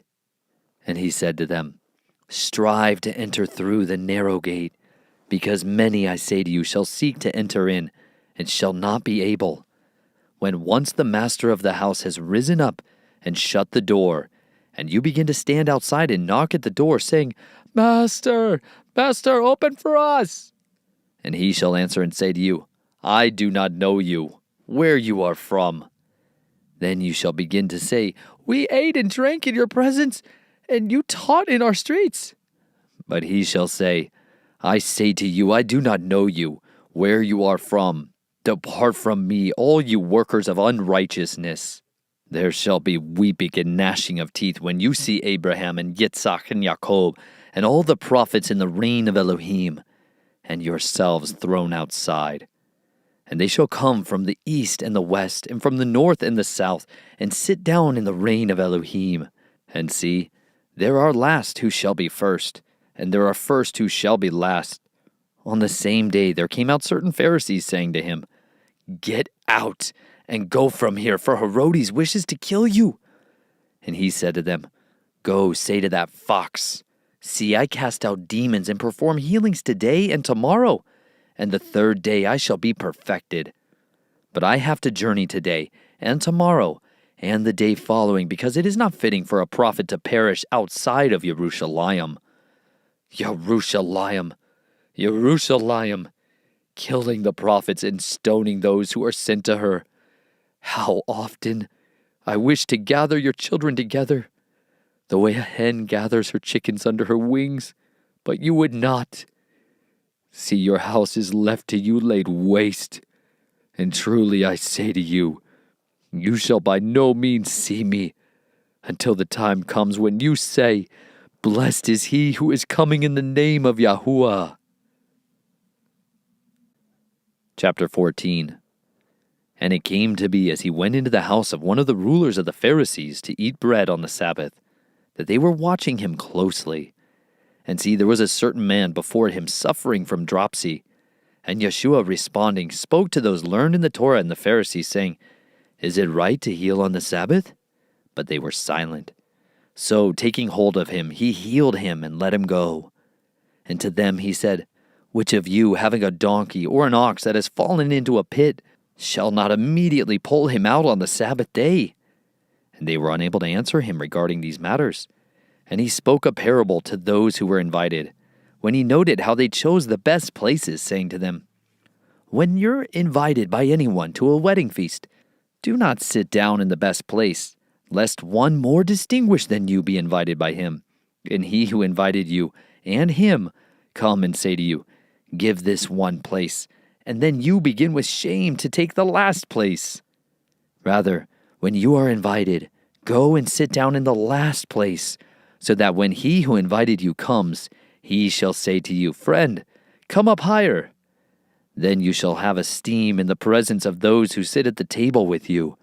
For everyone who is exalting himself shall be humbled, and he who is humbling himself shall be exalted. And he also said to him who invited him, When you give a dinner or a supper, do not ask your friends, nor your brothers, nor your relatives, nor your rich neighbors, lest they also invite you back and you be repaid. But when you give a feast, invite poor ones, crippled ones, lame ones, blind ones, and you shall be blessed, because they do not have to repay you, for you shall be repaid at the resurrection of the righteous. And when one of those who sat at the table with him heard this, he said to him, Blessed is he who eats bread in the reign of Elohim. But he said to him, A certain man gave a great supper and invited many. And he sent his servant at supper time to say to those who were invited, Come, for all is now ready. But one by one they all began making excuses. The first said to him, I have bought a field, and I need to go see it. I ask that you have me excused. And another said, I've bought 5 yoke of oxen, and I'm going to try them out. I ask you have me excused. And another said, I've married a wife, and because of this I am unable to come. And that servant came and reported this to his master. Then the master of the house, being wroth, said to his servants, Hurry out into the streets and the lanes of the city, and bring in here the poor, and crippled, and lame, and blind. And the servant said, Master, it is done as you've commanded, and still there's room. And the master said to the servant, Go out into the street corners and hedges, and compel them to come in, so that my house is filled. For I say to you that none of those men who were invited shall taste my supper. and large crowds were going with him, and turning he said to them, "If anyone comes to me, and does not hate his father and mother, and wife and children and brothers and sisters, and his own life too, he is unable to be my taught one. For who of you, wishing to build a tower, does not sit down first and count the cost, whether he has enough to complete it? Otherwise, when he has laid the foundation and is unable to finish it, all who see it begin to mock him, saying, 'This man began to build and was unable to finish.' Or what sovereign, going to fight against another sovereign, does not sit down first and take counsel whether he is able with 10,000 to meet him who comes against him with 20,000? And if not, while the other is still far away, he sends a delegation and asks conditions of peace. So then every one of you who does not give up all that he has is unable to be my taught one. The salt is good, but if the salt becomes tasteless, with what shall it be seasoned? It is not fit for land, nor for manure. They throw it out. He who has ears to hear, let him hear." Chapter 15. Now all the tax collectors and the sinners were coming to him to hear him.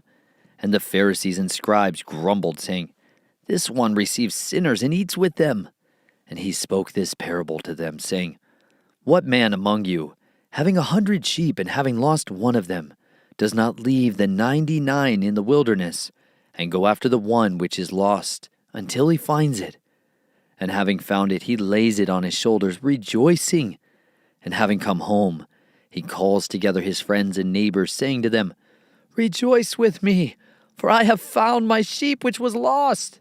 I say to you that in the same way there shall be more joy in the heaven over one sinner repenting than over 99 righteous ones who need no repentance.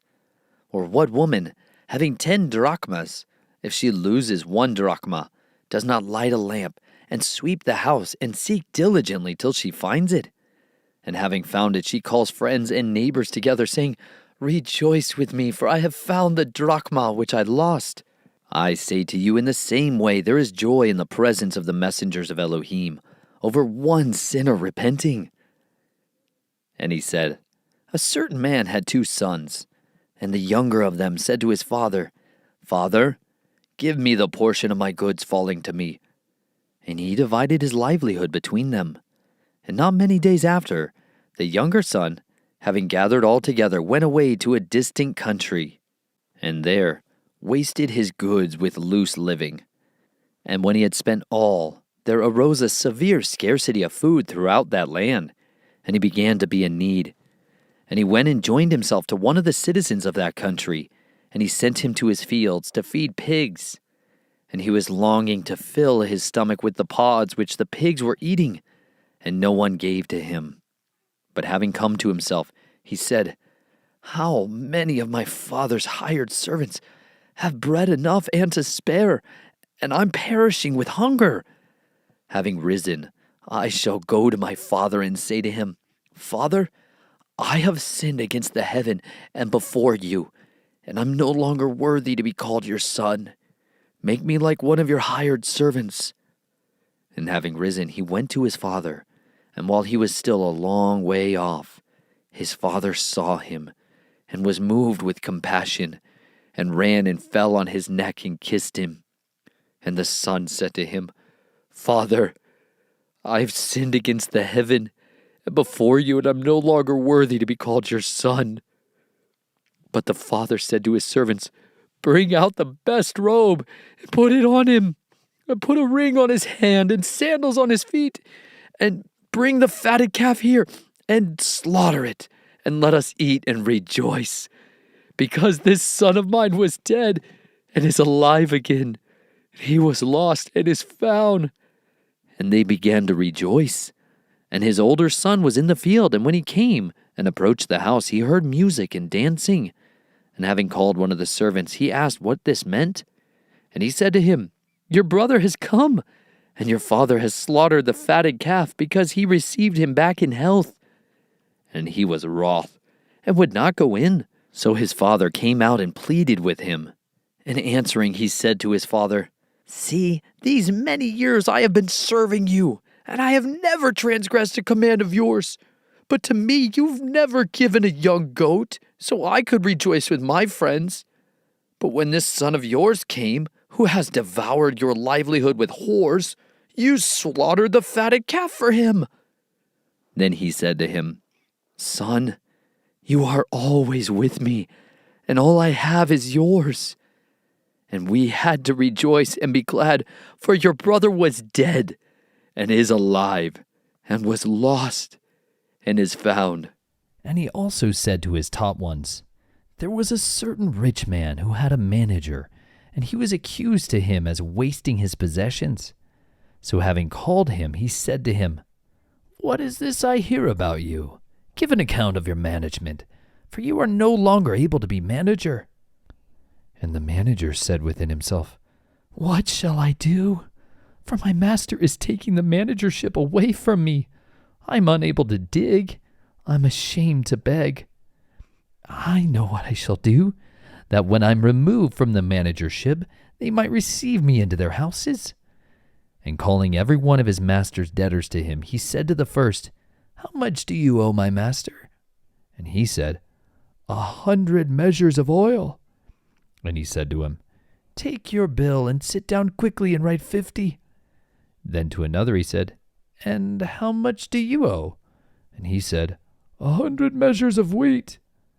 And he said to him, 'Take your bill, write 80. And the master praised the unrighteous manager because he had acted shrewdly, because the sons of this age are more shrewd in their generation than the sons of light. And I say to you, make friends for yourselves by unrighteous mammon, that when you fail they shall receive you into everlasting dwellings. He who is trustworthy in what is least is trustworthy also in much, and he who is unrighteous in what is least is unrighteous also in much. If therefore you have not been trustworthy in the unrighteous mammon, who shall entrust to you the true? And if you have not been trustworthy in what is another man's, who shall give you what is your own? No servant is able to serve two masters, for either he shall hate the one and love the other, or else he shall cling to the one and despise the other. You are not able to serve Elohim and Mammon." And the Pharisees, who loved silver, also heard all this and were sneering at him. So he said to them, "You are those who declare yourselves righteous before men, but Elohim knows your hearts, because what is highly thought of among men is an abomination in the sight of Elohim. The Torah and the prophets are until Yochanan. Since then the reign of Elohim is being announced, and everyone is doing violence upon it. And it is easier for the heaven and the earth to pass away than for one tittle of the Torah to fall. Everyone putting away his wife and marrying another commits adultery, and everyone marrying her who is put away from her husband commits adultery. But there was a certain rich man who used to dress in purple and fine linen, and lived luxuriously every day. There was a certain beggar named Eleazar, being covered with sores, who was placed at his gate, and longing to be fed with the crumbs which fell from the rich man's table. Indeed, even the dogs came and licked his sores. And it came to be that the beggar died, and was carried by the messengers to the bosom of Abraham. And the rich man also died and was buried. And while suffering tortures in Sheol, having lifted up his eyes, he saw Abraham far away, and Eleazar in his bosom. And crying out, he said, "Oh, Father Abraham, have compassion on me, and send Eleazar to dip the tip of his finger in water and cool my tongue, for I am suffering in this flame." But Abraham said, "Son, remember that in your life you received your good, and likewise Eleazar the evil, but now he is comforted and you are suffering.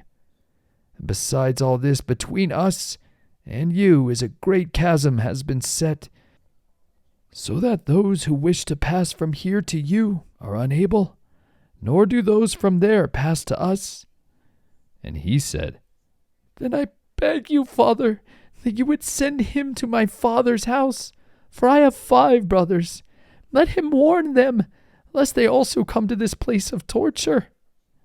Abraham said to him, "They have Moshe and the prophets. Let them hear them."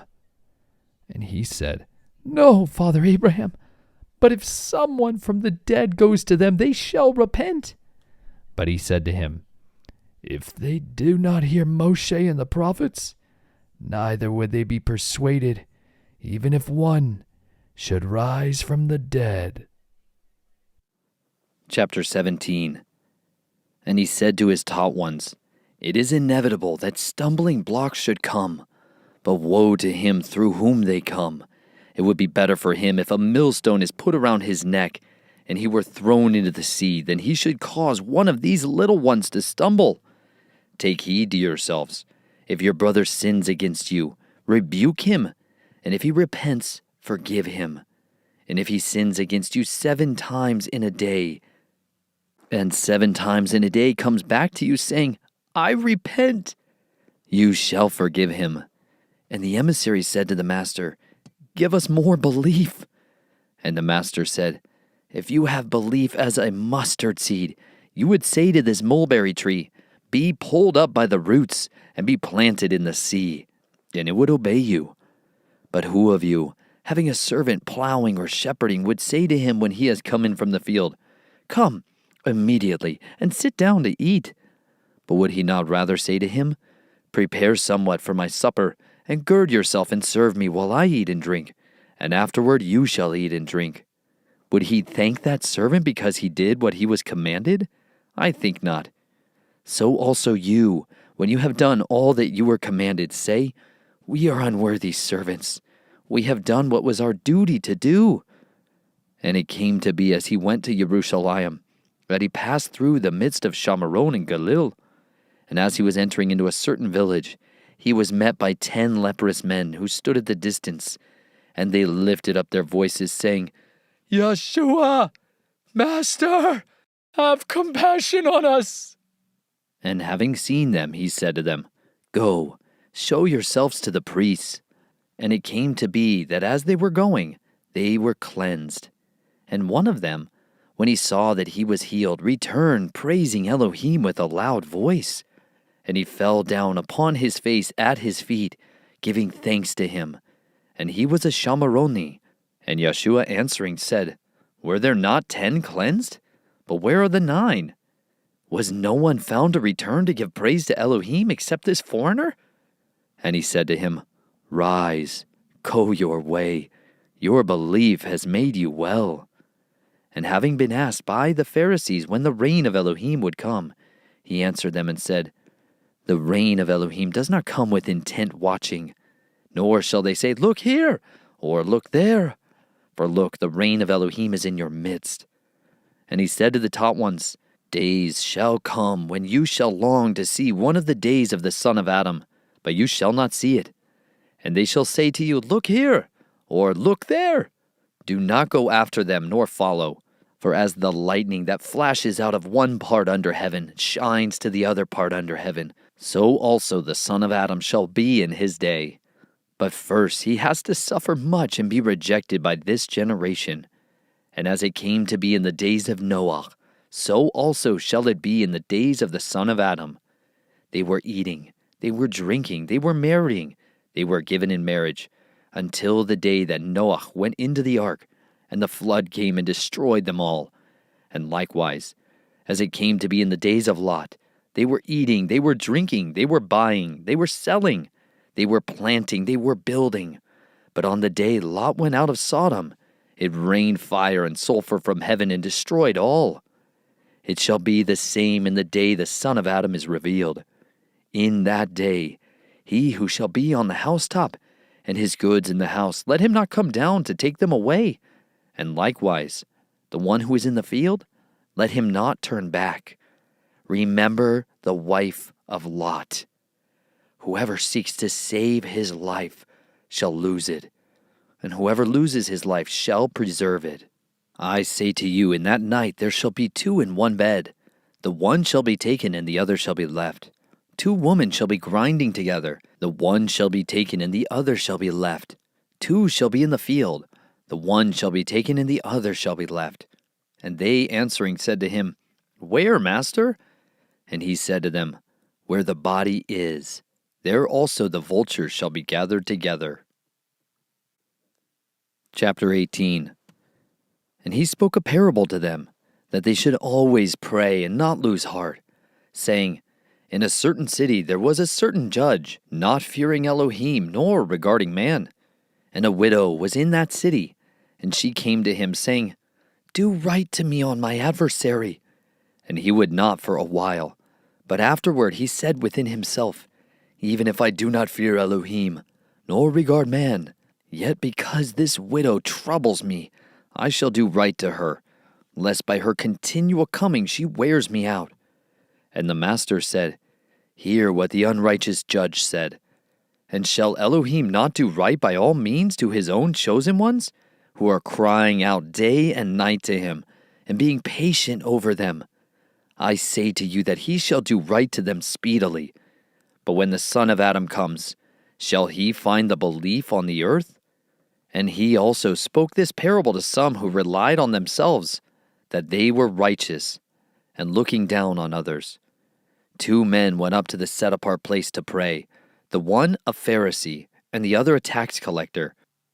The Pharisee stood and began to pray with himself this way, Elohim, I thank you that I am not like the rest of men, swindlers, unrighteous, adulterers, or even as this tax collector. I fast twice a week. I give tithes of all that I acquire. But the tax collector, standing at a distance, would not even raise his eyes to the heaven, but was beating his breast, saying, Elohim, show favor unto me, a sinner. I say to you, this man went down to his house declared right, rather than the other. For everyone who is exalting himself shall be humbled, and he who is humbling himself shall be exalted. And they also brought infants to him to touch them. But his taught one, seeing it, rebuked them. But Yeshua called them to him, and said, Let the little children come to me, and do not forbid them, for of such is the reign of Elohim. Truly I say to you, whoever does not receive the reign of Elohim as a little child shall certainly not enter into it.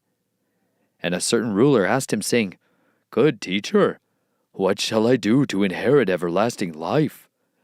So Yeshua said to him, Why do you call me good? No one is good except one, Elohim. You know the commands. Do not commit adultery. Do not murder. Do not steal. Do not bear false witness. Respect your father and your mother. And he said, All these I have watched over from my youth.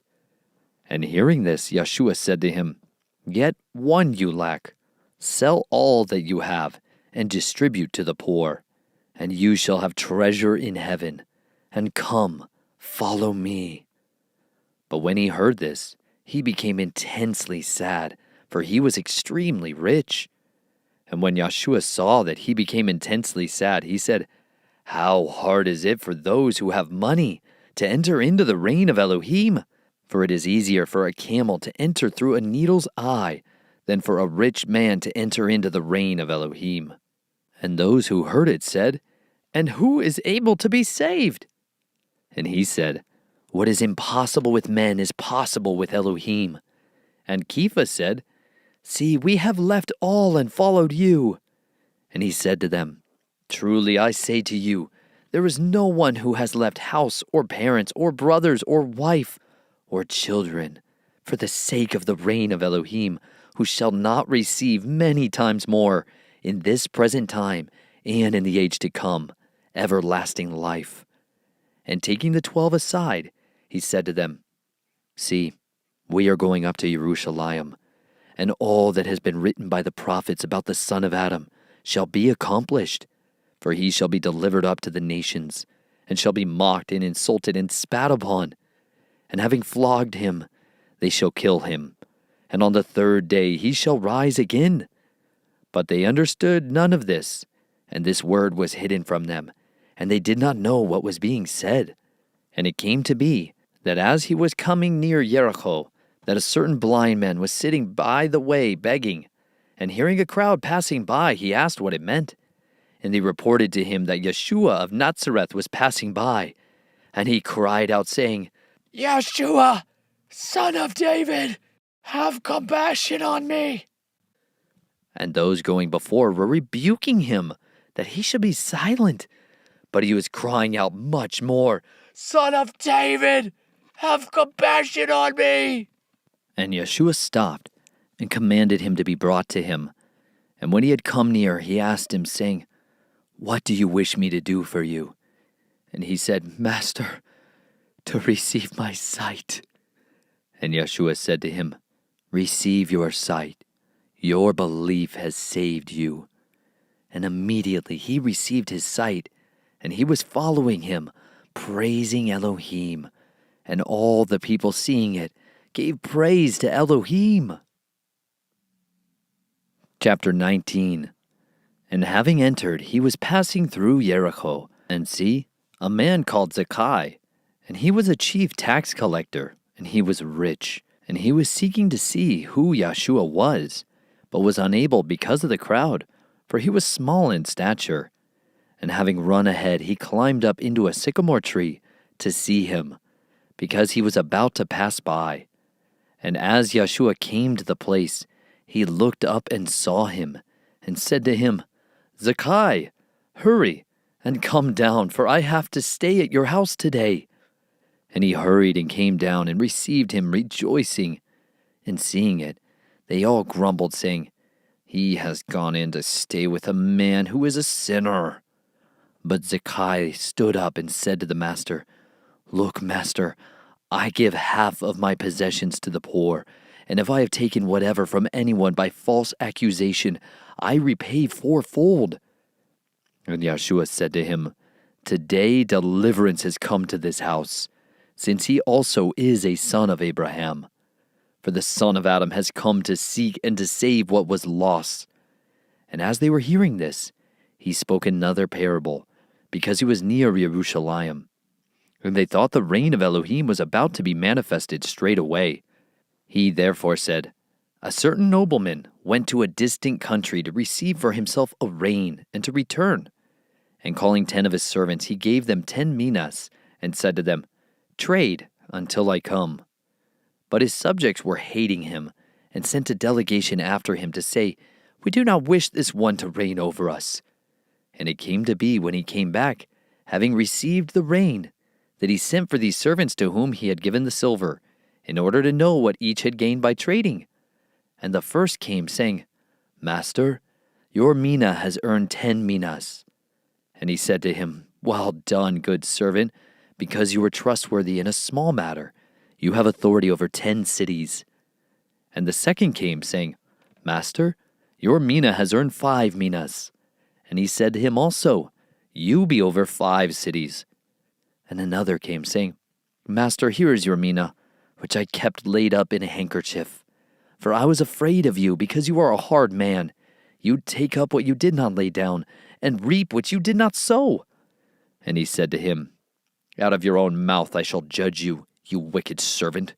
You knew that I was a hard man, taking up what I did not lay down, and reaping what I did not sow. Why did you not put the silver in the bank, that when I come I could have collected it with interest?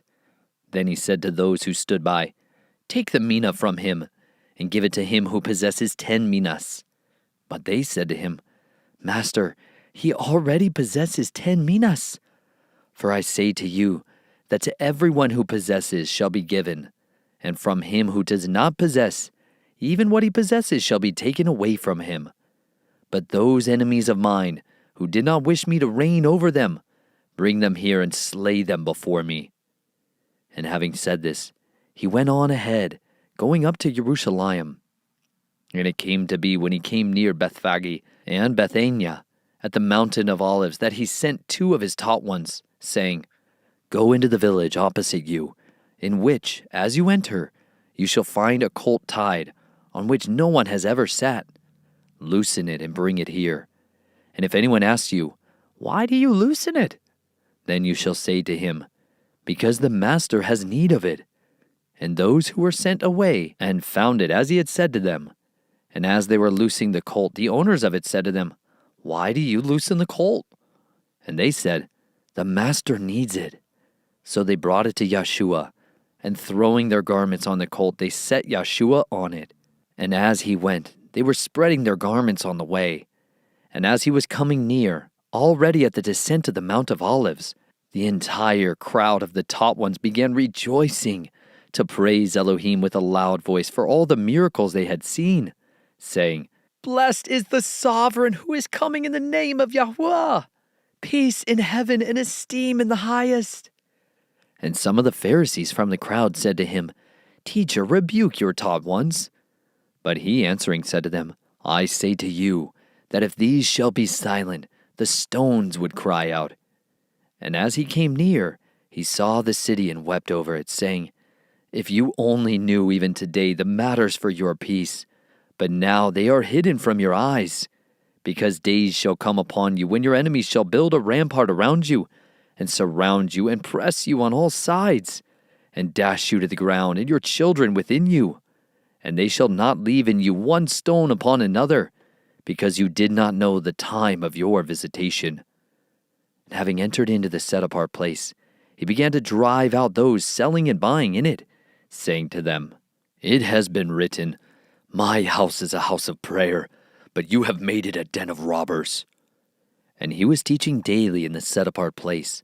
But the chief priests and the scribes and the leaders of the people were seeking to destroy him, but they did not find what they might do, for all the people were hanging upon him, listening. Chapter 20. And it came to be on one of those days, as he was teaching the people in the set-apart place and bringing the good news, that the chief priests and the scribes together with the elders came up and spoke to him, saying, Say to us, by what authority are you doing these? Or who is he who gave you this authority? And he answering said to them, I shall ask you one question too, and answer me. The immersion of Yochanan, was it from heaven or from men? And they debated among themselves, saying, If we say from heaven, he shall say, Then why did you not believe him? But if we say, From men, all the people shall stone us, for they are persuaded that Yochanan was a prophet. And they answered that they did not know from where it was. And Yeshua said to them, Neither do I say to you by what authority I do these. And he began to speak this parable to the people. A certain man planted a vineyard and leased it to farmers, and went away for a long time. And at harvest time, he sent a servant to the farmers to give him some of the fruit of the vineyard. But the farmers beat him and sent him away empty-handed. And again he sent another servant, and they beat him too and maltreated him, and sent him away empty-handed. And again he sent a third, and they wounded him too and cast him out. And the owner of the vineyard said, What shall I do? I shall send my son, the beloved. They might respect him when they see him. But when the farmers saw him, they reasoned among themselves, saying, This is the heir. Come, let us kill him, so that the inheritance becomes ours. And they cast him out of the vineyard and killed him. What then shall the owner of the vineyard do to them? He shall come and destroy those farmers and give the vineyard to others. And having heard, they said, Let it not be. But he looked at them and said, What then is this that has been written? The stone which the builders rejected has become the chief cornerstone. Everyone who falls on that stone shall be broken, but on whomever it falls, he shall be pulverized. And the chief priests and the scribes sought to lay hands on him in the same hour, but they feared the people, for they knew that he had spoken this parable against them. And keeping a close watch on him, they sent spies, who, pretending to be righteous, to catch him in a word, in order to deliver him to the rule and to the authority of the governor. So they asked him, saying, Teacher, we know that you say and teach rightly, and you are not partial to any, but teach the way of Elohim truly. Is it right for us to pay taxes to Caesar or not? But perceiving their craftiness, he said to them, Why do you try me? Show me a denarius. Whose likeness and inscription does it have? And they answering said, Caesar's. And he said to them, Then give to Caesar what is Caesar's, and to Elohim what is Elohim's. And they were unable to catch him in a saying in the presence of the people. And marveling at his answer, they were silent. And some of the Sadducees, who deny that there is a resurrection, came to him and asked, saying, Teacher, Moshe wrote to us that if a man's brother dies, having a wife, and he dies childless, his brother should take his wife and raise up offspring for his brother. Now there were 7 brothers, and the first took a wife, and died childless. And the second took her as a wife, and he died childless. And the third took her, and in the same way the 7 also. And they left no children and died. And last of all the woman died too. At the resurrection then, whose wife does she become? For the 7 had her as wife. And Yeshua answering said to them, The sons of this age marry and are given in marriage, but those who are counted worthy of attaining that age and the resurrection from the dead neither marry nor are they given in marriage. For neither is it possible for them to die any more, because they are like messengers and are sons of Elohim, being sons of the resurrection. But that the dead are raised, even Moshe showed at the bush, when he called Yahuwah, the Elohim of Abraham, the Elohim of Yitzhak, and the Elohim of Yaakov. Now he is not the Elohim of the dead, but of the living, for all live to him. And some of the scribes answering said, Teacher, you have spoken well. And they were not bold enough to question him any more. And he said to them, How do they say that the Messiah is the son of David? For David himself said in the book of Tehillim, Yahuwah said to my master, Sit at my right hand until I make your enemies a footstool of your feet. David then calls him master? How is he then his son? And in the hearing of all the people, he said to his taught ones, Beware of the scribes who like to walk in long robes and love greetings in the marketplaces and the best seats in the congregation and the best places at feasts, who devour widows' houses and for a show make long prayers. They shall receive greater judgment. Chapter 21. And looking up, he saw the rich putting their gifts into the treasury. And he saw a certain poor widow putting in 2 mites. And he said, Truly I say to you that this poor widow has put in more than all. For all these out of their excess have put in offerings for Elohim. But she out of her poverty has put in all that she had to live on. And as some were speaking about the set-apart place, that it was adorned with goodly stones and gifts, he said, These that you see, the days are coming in which not one stone shall be left upon another that shall not be thrown down. And they asked him, saying, Teacher, but when shall this be? And what is the sign when this is about to take place? And he said, See that you are not led astray, for many shall come in my name, saying, I am, and the time is near. Then do not go after them. But when you hear of fightings and unrests, do not be alarmed, for these have to take place first, but the end is not immediately. Then he said to them, Nation shall rise against nation, and reign against reign. And there shall be great earthquakes in various places, and scarcities of food, and deadly diseases. And there shall be horrors and great signs from heaven. But before all this, they shall lay their hands on you, and persecute you, delivering you up to the congregations and prisons, being brought before sovereigns and rulers for my name's sake. And it shall turn out to you for a witness. Therefore, resolve in your hearts not to premeditate on what to answer. For I shall give you a mouth and wisdom, which all your adversaries shall not be able to refute or resist. And you shall also be betrayed by parents, and brothers, and relatives, and friends. And some of you shall be put to death. And you shall be hated by all because of my name. But not a hair of your head shall be lost at all. Possess your lives by your endurance. And when you see Jerusalem surrounded by armies, then know that its laying waste is near. Then let those in Yehuda flee to the mountains, and let those who are in the midst of her go out. And let not those who are in the fields enter her, because these are the days of vengeance, to fill all that has been written. And woe to those who are pregnant and to those who are nursing children in those days, for there shall be great distress in the earth, and wrath upon this people. And they shall fall by the edge of the sword, and be led away captive into all nations. And Jerusalem shall be trampled underfoot by the nations, until the times of the nations are filled. And there shall be signs in the sun and moon, and stars, and on the earth, anxiety of nations, in bewilderment at the roaring of the sea and agitation, men fainting from fear, and the expectation of what is coming on the earth. For the powers of the heavens shall be shaken. And then they shall see the Son of Adam coming in a cloud with power and much esteem. And when these matters begin to take place, look up and lift up your heads, because your redemption draws near. And he spoke a parable to them. Look at the fig tree and all the trees. When they have already budded, observing it, you shall know for yourself that summer is now near. So you also, when you see these matters take place, know that the reign of Elohim is near. Truly I say to you, this generation shall by no means pass away, till all shall have taken place. The heaven and the earth shall pass away, but my words shall by no means pass away.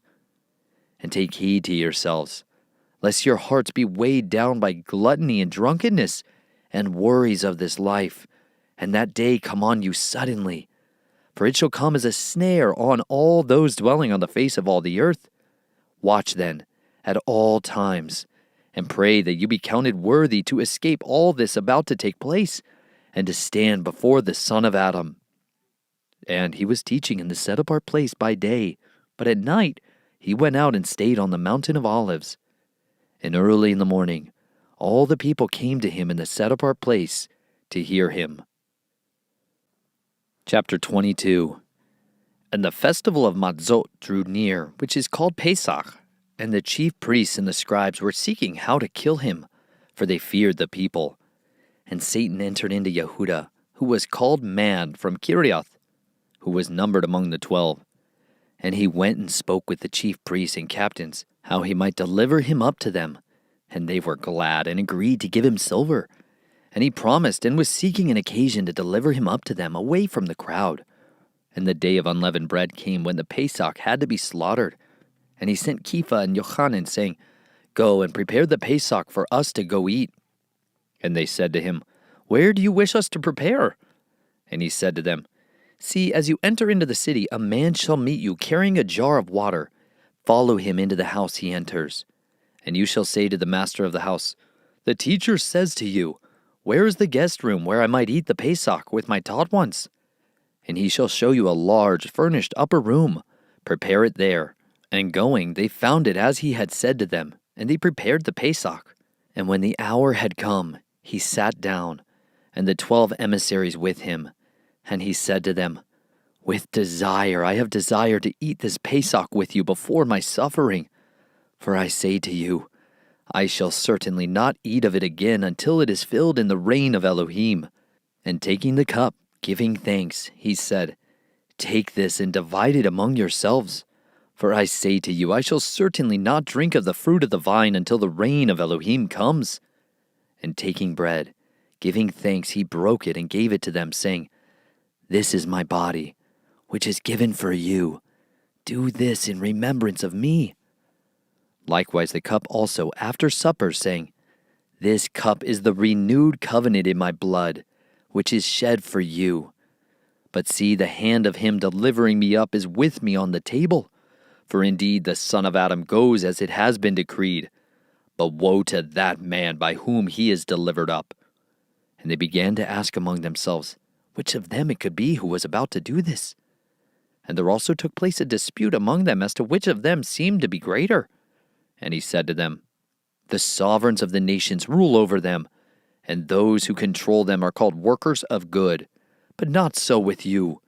Let him who is greatest among you be as the youngest, and the leader as one who serves. For who is greater, the one who sits at the table or the one who serves? Is it not the one who sits at the table? But I am in your midst as the one who serves. but you are those who have remained with me in my trials. And I covenant for you, as my Father covenanted for me a reign, to eat and drink at my table in my reign, and to sit on thrones, judging the 12 tribes of Israel. And the master said, Shimon, Shimon, see, Satan has asked for you to sift you as wheat, but I have prayed for you, that your belief should not fail. And when you have turned, strengthen your brothers. And he said to him, Master, I am prepared to go with you both to prison and to death. And he said, I say to you, Kepha, the cock shall not crow at all today until you have denied 3 times that you know me. And he said to them, When I sent you without purse and bag and sandals, did you lack any? And they said, None at all. And he said to them, But now let him who has a purse take it, likewise also a bag. And let him who has no sword sell his garment and buy one. For I say to you that what has been written has yet to be accomplished in me. And he was reckoned with lawless ones.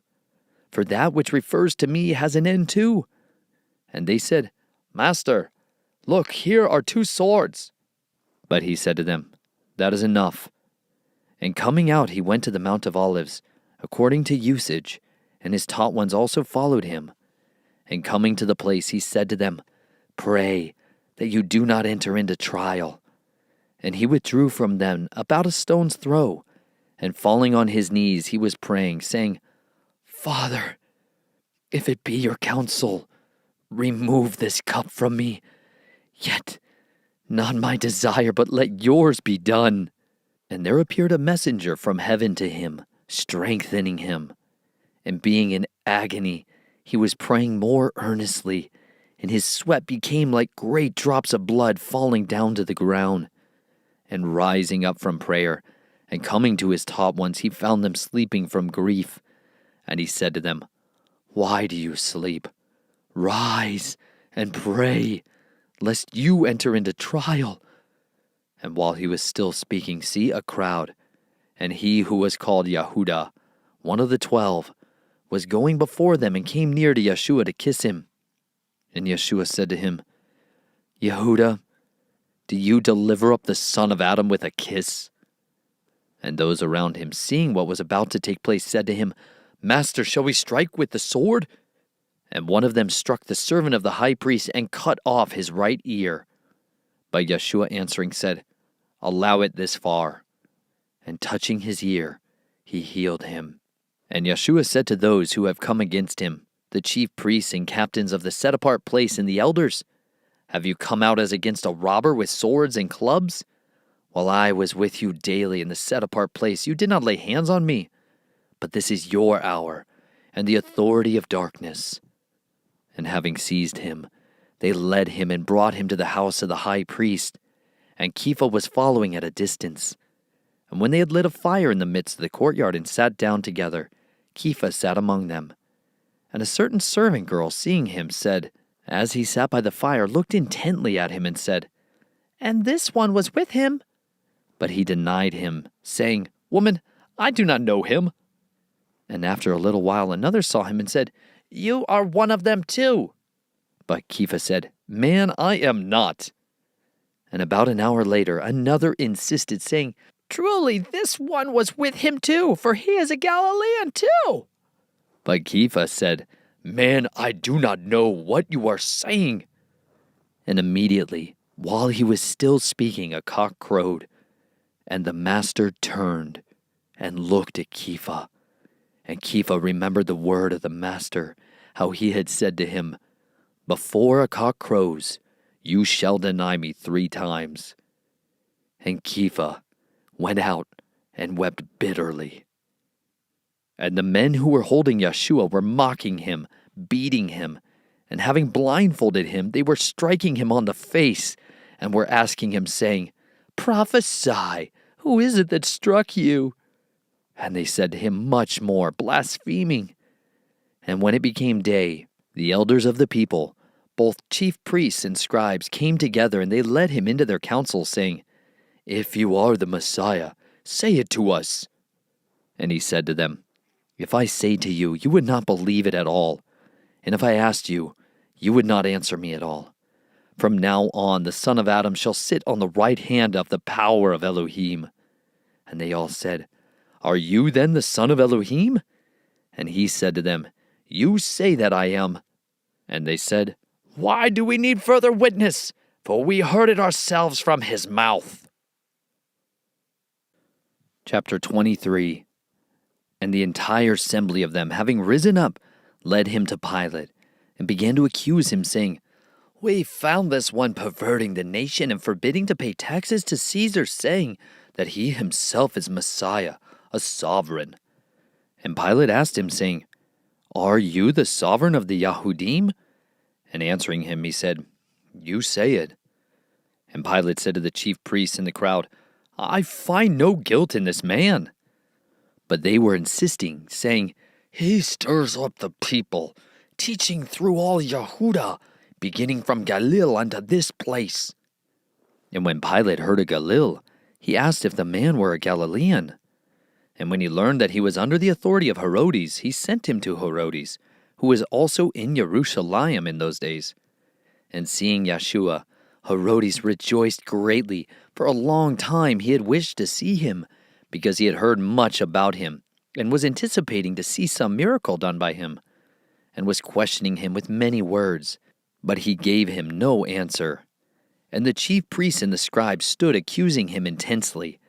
And Herodes with his soldiers made light of him, and mocked him, dressing him in a splendid robe, and sent him back to Pilate. And on that day Pilate and Herodes became friends with each other, for before that they had been at enmity with each other. And Pilate, having called together the chief priests and the rulers and the people, said to them, "You brought this man to me as one who turns away the people. And look, I have examined him in your presence, and have found no guilt in this man regarding the charges which you make against him. And neither did Herodes, for I sent you back to him. And look, he has done none at all deserving death. Having disciplined him then, I shall release him." For he had to release one to them at the festival.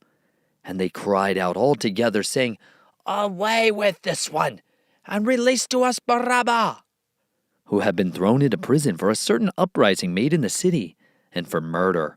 Wishing to release Yeshua, then Pilate appealed to them again. But they were calling out, saying, "Impale! Impale him!" And he said to them the third time, "Why? What evil has he done? I have found no reason for death in him. Having disciplined him then, I shall release him." But with loud voices they insisted, asking for him to be impaled. And the voices of these men and of the chief priests were prevailing. And Pilate pronounced sentence that what they asked should be done. And he released the one they asked for, who for uprising and murder had been thrown into prison. But he handed Yeshua over to their wishes. And as they led him away, they laid hold of a certain man, Shimon, a Cyrenian, who was coming from the field, and they put the stake on him to bear it behind Yeshua. And a great number of the people were following him, and women, who also were mourning and lamenting him. But Yeshua, turning to them, said, "Daughters of Jerusalem, do not weep for me, but weep for yourselves and for your children. For look, days are coming in which they shall say, 'Blessed are the barren, and wombs that never bore, and breasts which never nurse.'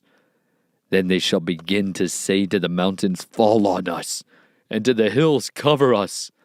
Because if they do this to the green tree, what is going to be done to the dry tree?" And 2 others also, evildoers, were led with him to be put to death.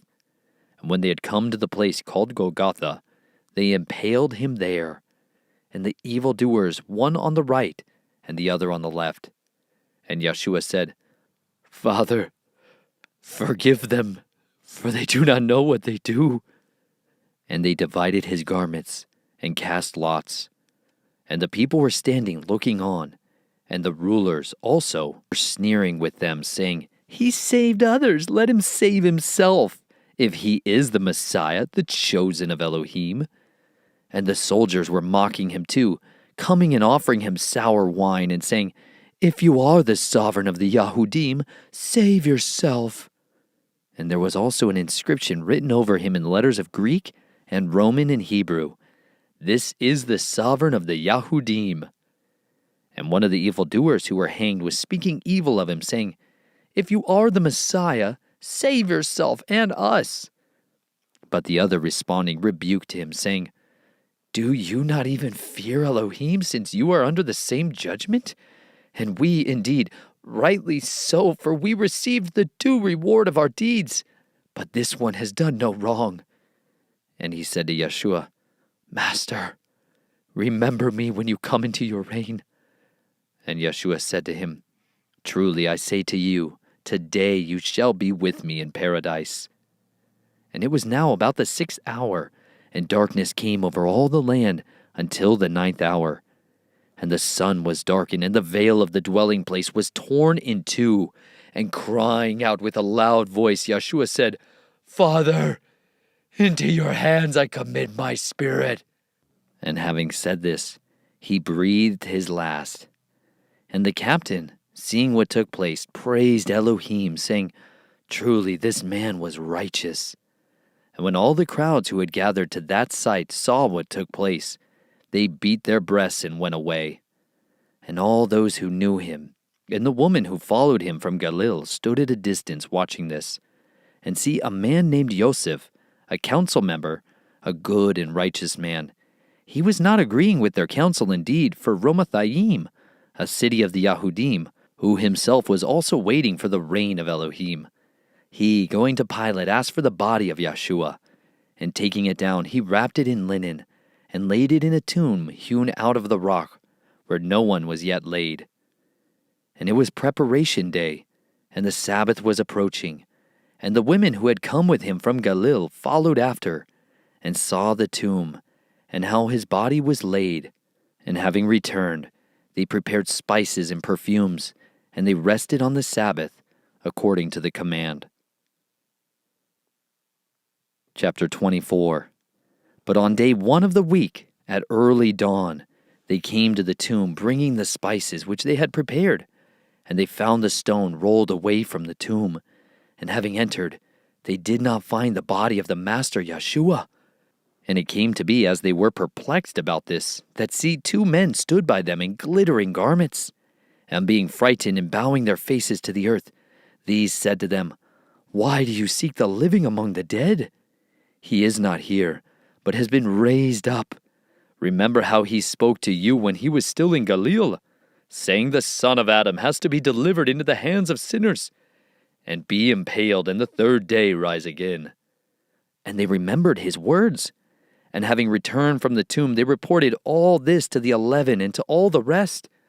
And it was Miriam from Magdala, and Johanna, and Miriam the mother of Jacob, and the rest with them, who told this to the emissaries. And their words appeared to them to be nonsense, and they did not believe them. But Kepha arose and ran to the tomb, and stooping down, he saw the linen wrappings lying by themselves, and he went away home, marveling at what took place. And see, 2 of them were going that same day to a village called Amos, which was 60 stadia from Jerusalem. And they were talking to each other of all this which had taken place. And it came to be, as they were talking and reasoning, that Yeshua himself drew near and went with them. But their eyes were restrained, so that they did not know him. And he said to them, "What are these words you are exchanging with each other as you were walking? And you are sad."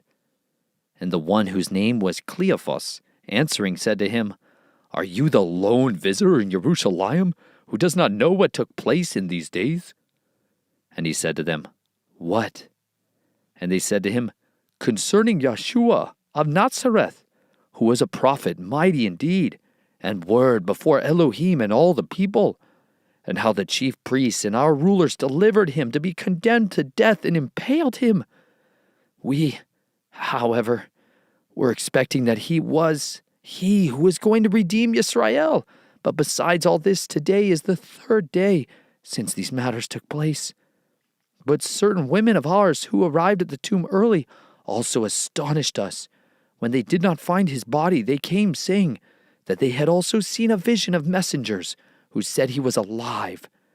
And some of those with us went to the tomb and found it, as also the woman had said, but they did not see him. And he said to them, O thoughtless ones and slow of heart to believe in all that the prophets have spoken, was it not necessary for the Messiah to suffer these and to enter into his esteem? And beginning at Moshe and all the prophets, he was explaining to them in all the scripture the matters concerning himself. And they approached the village where they were going, and he seemed to be going on. But they urged him strongly, saying, Stay with us, for it is toward evening and the day has declined. And he went in to stay with them. And it came to be, when he sat at the table with them, having taken the bread, he blessed, and having broken, he was giving it to them. And their eyes were open, and they recognized him, and he disappeared from their sight. And they said to each other, Was not our heart burning within us as he was speaking to us on the way, and as he was opening the scripture to us? And rising up that same hour, they returned to Jerusalem, and found the 11, and those who were with them gathered together, saying, The Master was truly raised, and has appeared to Shimon. And they related what took place on the way, and how he was recognized by them in the breaking of the bread.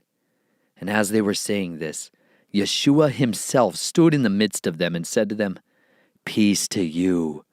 And being startled and frightened, they thought they had seen a spirit. And he said to them, Why are you troubled? And why do doubts arise in your hearts? See my hands and my feet, that it is I myself. Handle me, and see, for a spirit does not have flesh and bones as you see I have. And saying this, he showed them his hands and his feet. And while they were still not believing for joy and marveling, he said to them, Have you any food here? And they gave him a piece of broiled fish and some honeycomb. And taking it, he ate in their presence. And he said to them, These are the words which I spoke to you while I was still with you, that all have to be filled that were written in the Torah of Moshe and the prophets and the Techalim concerning me. Then he opened their minds to understand the scriptures, and said to them, Thus it has been written, and so it was necessary for the Messiah to suffer and to rise again from the dead the third day, that the repentance and forgiveness of sins should be proclaimed in his name to all nations, beginning at Jerusalem.